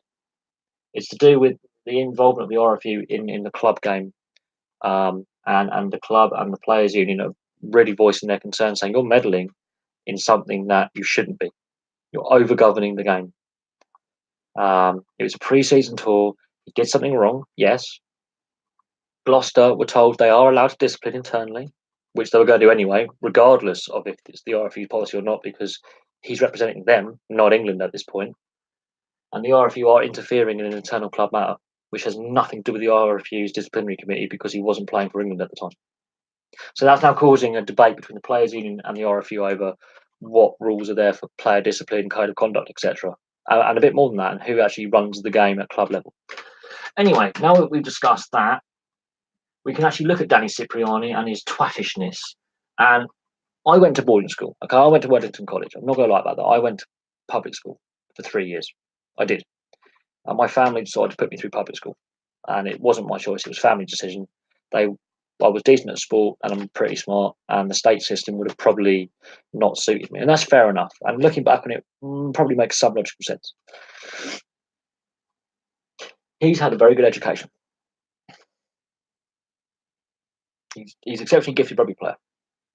He's also from a very good, well, I would say a mixed middle class background. His dad's Italian, and he's actually of sort of mixed race. He's not a pure white boy. Okay, he's not white privilege. He is from a mixed background. Is Cipriani. However, since he got his England debut, which was delayed by 2 games for misbehaviour or breach of curfew, after his first England appearance, which was delayed because of being a naughty boy, it goes back to when he actually got onto the England test side for the first time. He swore in a live TV interview. He F-bombed loudly. He has had a very Playboy-esque lifestyle. Also, bearing in mind, he cheated on this woman twice.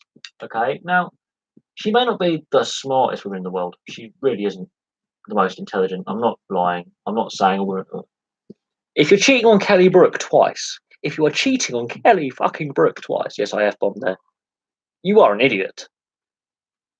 His relationship with her was highly publicised. The getting hit by a bus during his second spell dating her was highly publicised. When he was playing in Australia, he did get a public nuisance citation from Victoria State Police in Melbourne for jumping across a bar to steal alcohol. He was also internally suspended by the Melbourne Rebels twice. Once over that incident and once for not turning up to training. Oh yeah, he had issues turning up to training and actually giving a toss, being paid big money in Super Rugby, and being drunk, and various other breach of curfew and all sorts of disciplinary issues. Something to do with internal something.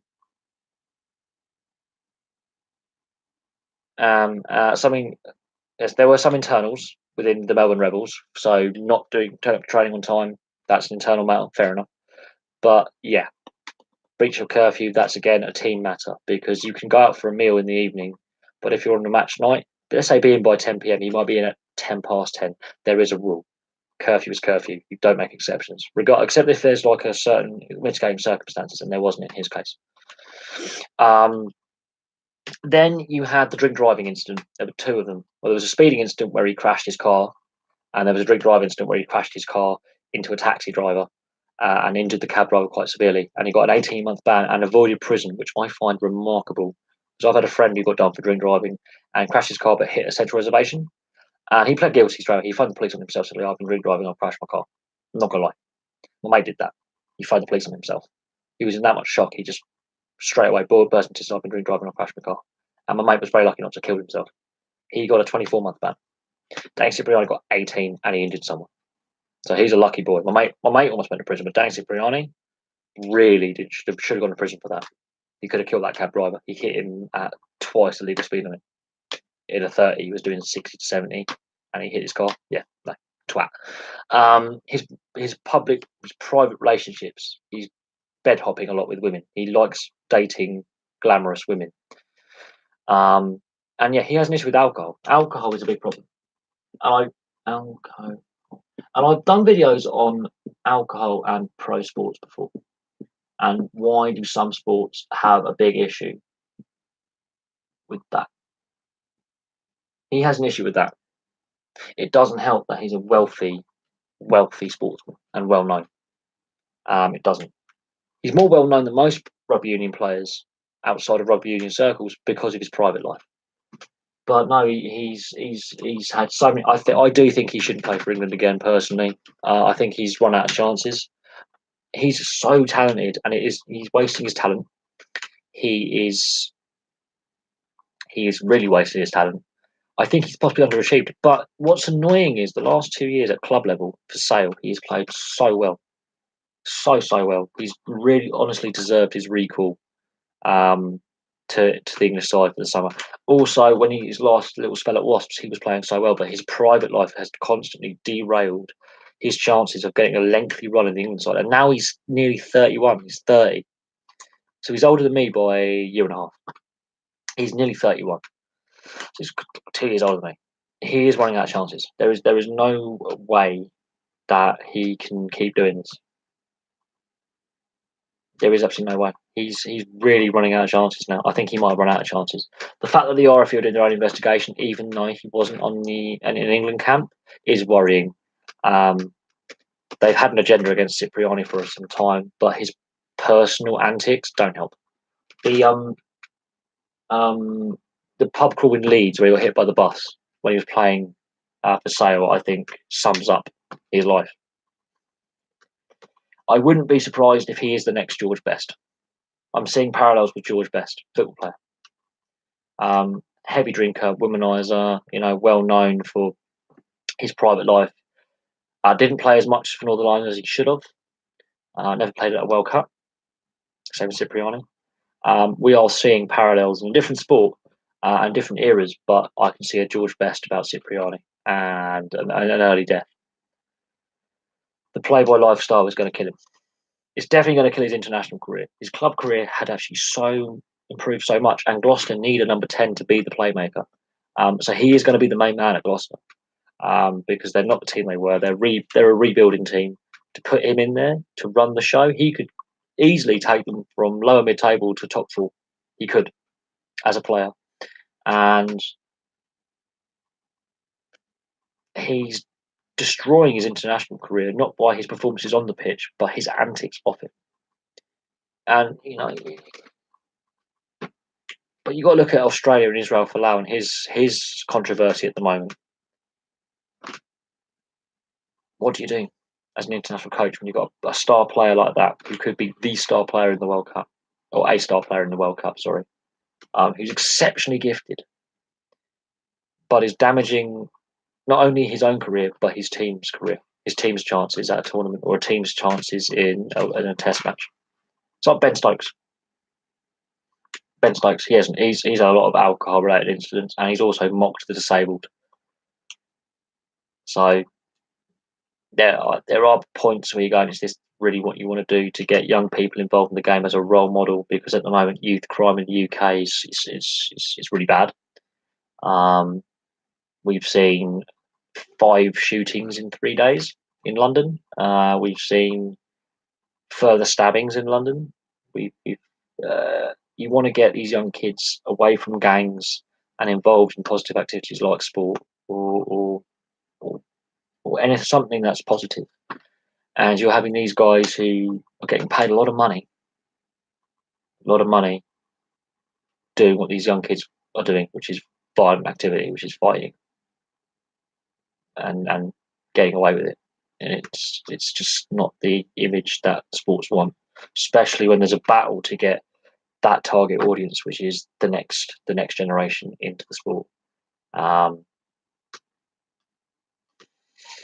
It's a trouble. But here's the thing: if Ben Stokes or Cipriani was a football player, to go for Raheem Sterling, shall we? Because he's in the news a lot, and I don't think it's fair that he's in the news a lot. People would scream, throw the book at them. But no, Cipriani's got a problem. He's got an attitude problem. definite. Even though his club performances have really been exemplary the last couple of years, it just seems every year, 2 years, he does something really stupid. I think the people advising him are doing a really poor job. So his agent, some of his close mates, his teammates, his family, they need to get possibly involved in a more positive way, saying, okay, we need to steer you away from this. And obviously, he's learned some bad habits at boarding school, and he's coming across as very arrogant, very out of touch with. Okay, rugby union is a bit more middle class, but even then, you've got working class fans who follow rugby union. There are plenty of working class rugby union fans in Wales and Scotland and Ireland, and in France and in Italy, who are more of the working man who will watch the sport across Europe, and Australia and New Zealand. There will be some more working class fans than people realise, and in England.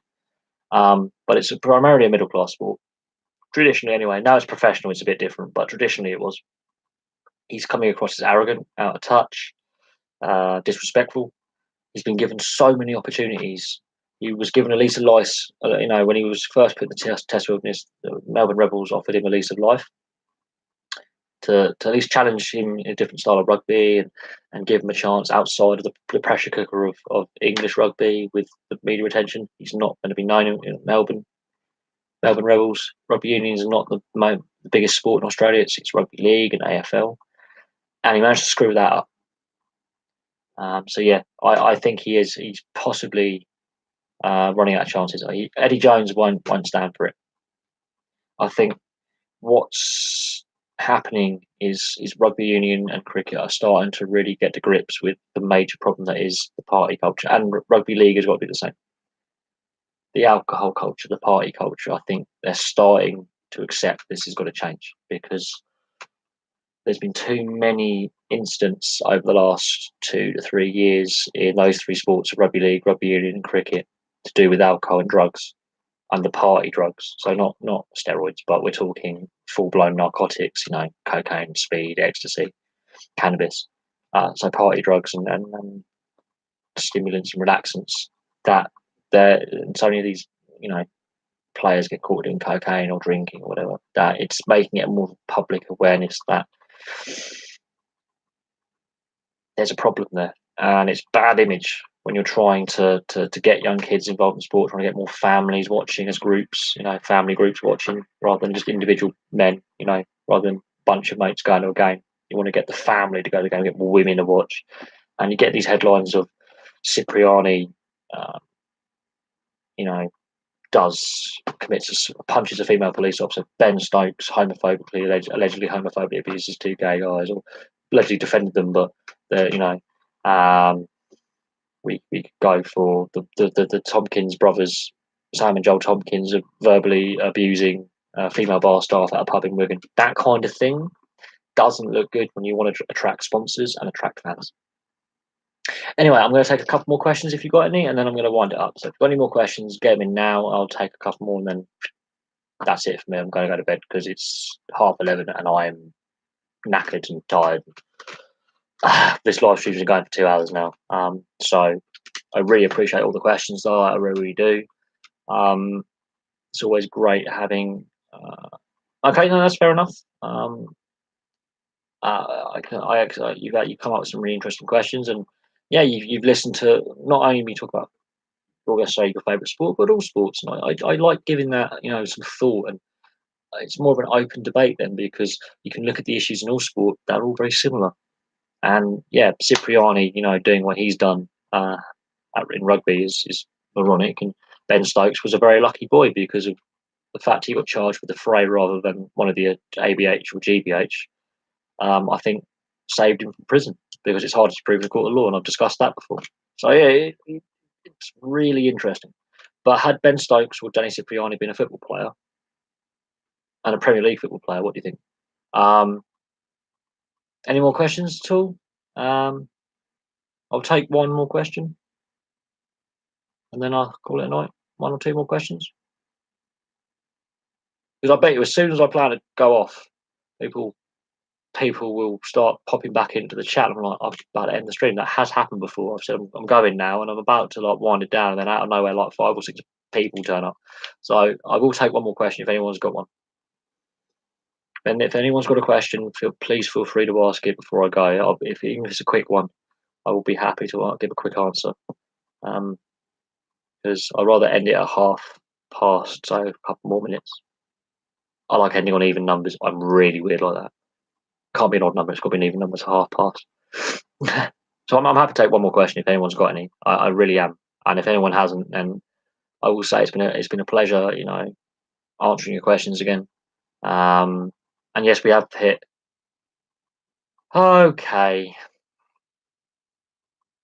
Right at the end of the stream, yet again, we get another absolute muppet coming on.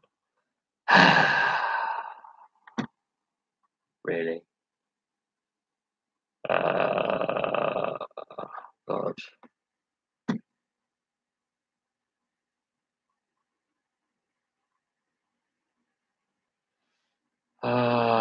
Really. I mean, oh God. I mean, that is completely unnecessary and really, really stupid. So you get all your messages removed, mate, because you're a twat. Hello, Aberdeen Forever. You've literally arrived as I'm about to end the stream, mate. So I'll take one question and then I'm going to call it a night. It's 11:30 and I'm really tired, so I'll take one more question, and then I'll call it a night. And we can have another stream another night. It's just you've arrived right at the end, and that's really annoying. It always happens. I always plan to end a stream, and then more people turn up, and I feel bad because they've got questions to ask. And we've had a really good one tonight. We've had the standard troll appear and get banned. Always get the standard troll. It's such a shame when people are that rude and moronic. I mean, my opinion, projectile vomiting. Well, if I vomit over you, what's your opinion? That's what we basically had tonight. Right at the end, we had a guy asking about projectile vomiting. Well, depends who's vomiting where, and preferably not on me. Thoughts on Stoke? I think what happened with I'll finish on this because that is a fair point. What happened to Stoke last season and their relegation? I think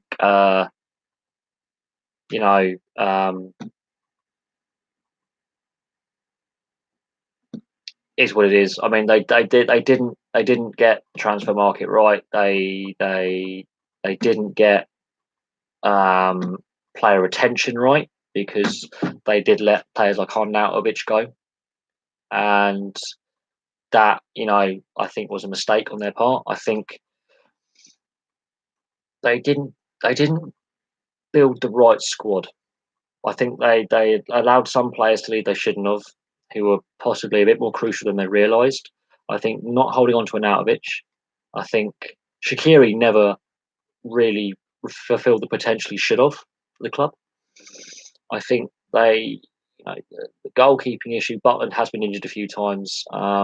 They lost Begovic a few years ago. They lost Thomas Sorensen a few years ago, although Thomas Sorensen wasn't at the end of his career when he left. But Asmir Begovic, he's now moved on and he's doing really well at Bournemouth. So it's a difficult one on Stoke. I think they had a good run in the Premier League. They did. When they first came up, people were expecting them to get battered from pillar to post, and Tony Pulis had them playing a very difficult. He made them difficult to beat. He made them compact. He made them physical. And until near the end of his tenure, he made them better season on season. They have played in Europe, which people weren't expecting. I think Mark Hughes, when he first started there, was decent. I think Sparky's that type of man manager who does, even though people may not necessarily agree with his management style, gets, works with individual players one on one. He's that type of fiery character that won't take no prisoners. He would expect 110% ethic of work ethic and energy put in. I haven't seen enough of Stoke's start to the season to comment. As a Blackburn fan, we we drew our first 2 games and won our third game. Yes, we are playing Reading, and I need to check the score actually quickly because I know we were 1-0 down against Reading, which is really annoying because one of my mates is a Reading fan. He's going to really rub it in tomorrow, which will just aggravate me. But I haven't seen enough on Stoke to say. I know QPR are in trouble. QPR haven't had a good start to the season. So some of these teams that want to get back into the Premier League are struggling, and some of the teams that have come out of the Premier League. But Stoke's end of the season wasn't great. I mean, I'm looking at the results now. They lost 3-0. You don't want to lose to a promoted side in any league in the first few weeks of the season. If a promoted side is beating you at home and thumping you and you're not getting a goal, that's not right. I've only just looked at this. I didn't realise they were playing tonight. That's not great at all on Stoke's part. That is really worrying. But again, it's to do with recruitment. It's to do with player retention, and there's a lot of issues at play here because let's just have a look at all the championship scores. Let's quickly go through them, and then I'm gonna finish on the championship scores from today. I'm going to be honest here. Villa 2, Brentford 2. Pretty decent result for both teams there. I will. My team Blackburn 2, Reading 2, and Reading were in the lead in that game, so I'm happy with that. As a promoted side, we haven't lost a game. We've got 3 draws and a win. That's 6 points. I am really happy with Blackburn's start of the season. And traditionally, we start a season slowly, so I'm quite happy with how Blackburn do. Norwich 2-0 Preston. I'm pretty content with that. Sheffield Wednesday beating Millwall 2-1. That's a fair result in my eyes. Bolton beating Birmingham 1-0. Birmingham have been struggling in recent years. They really have. Birmingham are in a lot of trouble. They keep having to stave off relegation season upon season, so I can see Birmingham struggling this year. But Stoke getting hammered by Wigan, I cannot believe that. That is really concerning. If you are a Stoke fan, you will be rightly concerned. Let's have a look at the table. So Leeds are top, and Leeds' start of the season has been brilliant. We'll have to see if Leeds can keep the momentum up. Middlesbrough, they want to get back in the Premier League, and you can understand why.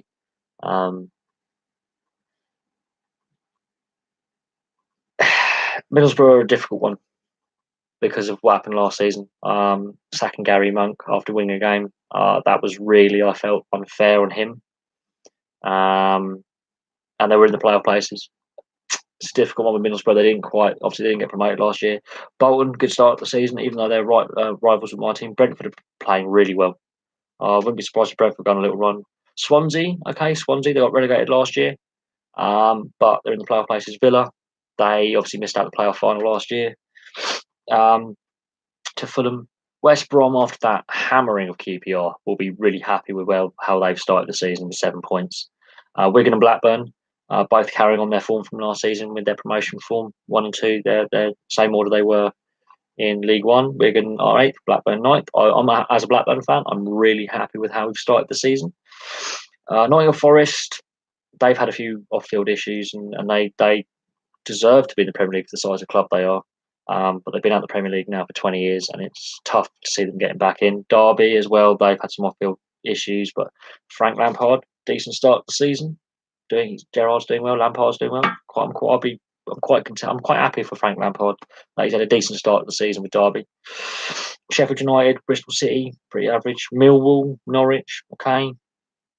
Hull, I think Hull should be higher up the table personally with the team they've got and the fan base. Sheffield Wednesday, they notoriously slow starters in the league. And then we look at now we're getting to Preston and Rotherham are the last teams with wins. So 18th and 19th. Birmingham, 2 points, that's 2 draws. That's not good. Ipswich, 2 points, 2 draws. Stoke, 2 points, 2 draws. Reading have got a point. Reading have finally got a point, and QPR have got no points. If I was any of those sides from, I would say, Rotherham downwards. Rotherham, they survived last season. Rotherham, Birmingham, Ipswich, Stoke, Reading, QPR. If I was a fan of any of those clubs, I will be deeply concerned right now. Really would. Especially QPR and Reading. Reading throwing away a lead against Blackburn. Stoke getting hammered tonight by a promoted side. Reading not beating a promoted side. And letting a lead slip. QPR getting battered by a side that got relegated, and okay, admittedly, Darren Moore got the team playing, and he's only lost I think 2 games in charge, but to be battered 7-1 is just absolutely unacceptable. Did Peterborough win? I haven't seen I've got to look on football. Let's have a look at. Let's have a look.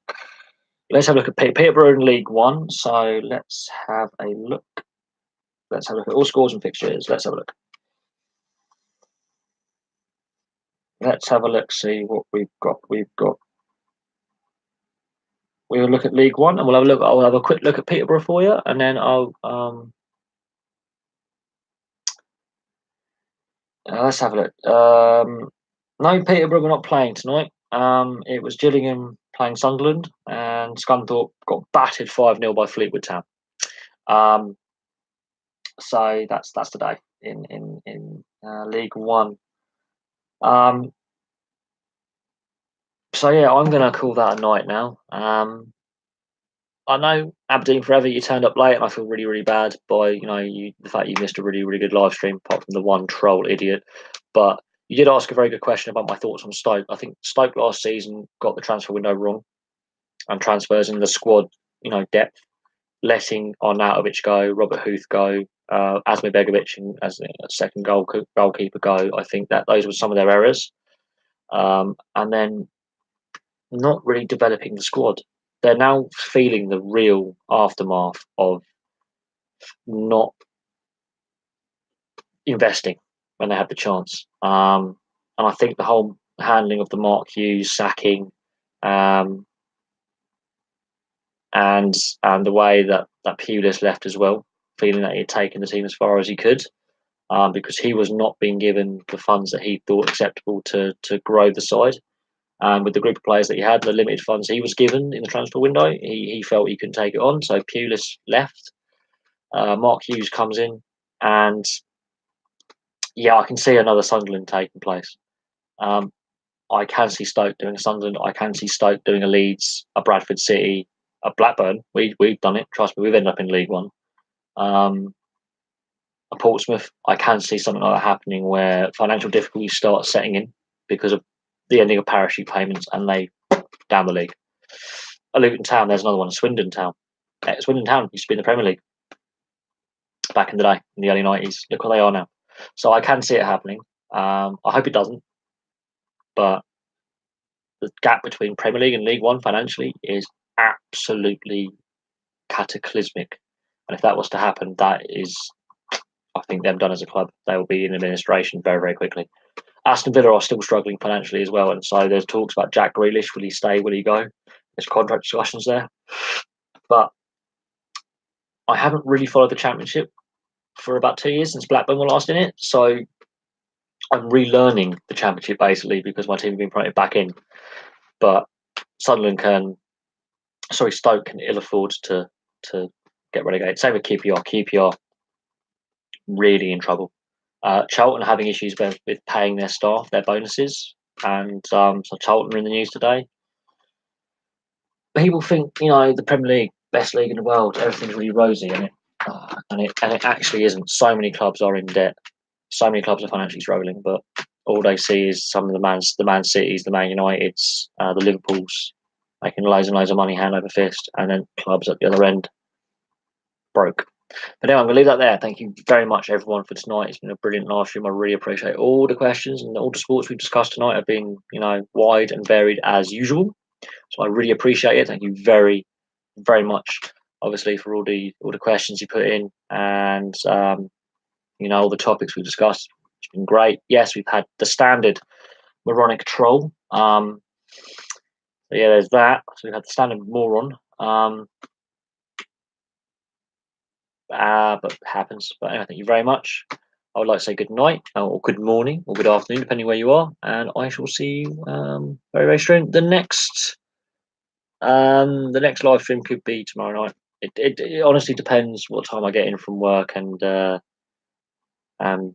time I have my dinner and stuff, and because I've obviously work is priority. this is we're getting the channel growing again, and we're now on 350 subs. I think we might have actually hit a few more. But at the moment, work has got to take priority, and this is obviously a bit of fun on the side, and you guys make it good fun to do, and I enjoy doing it for you. So there you go. Thank you very much, and I shall see you soon.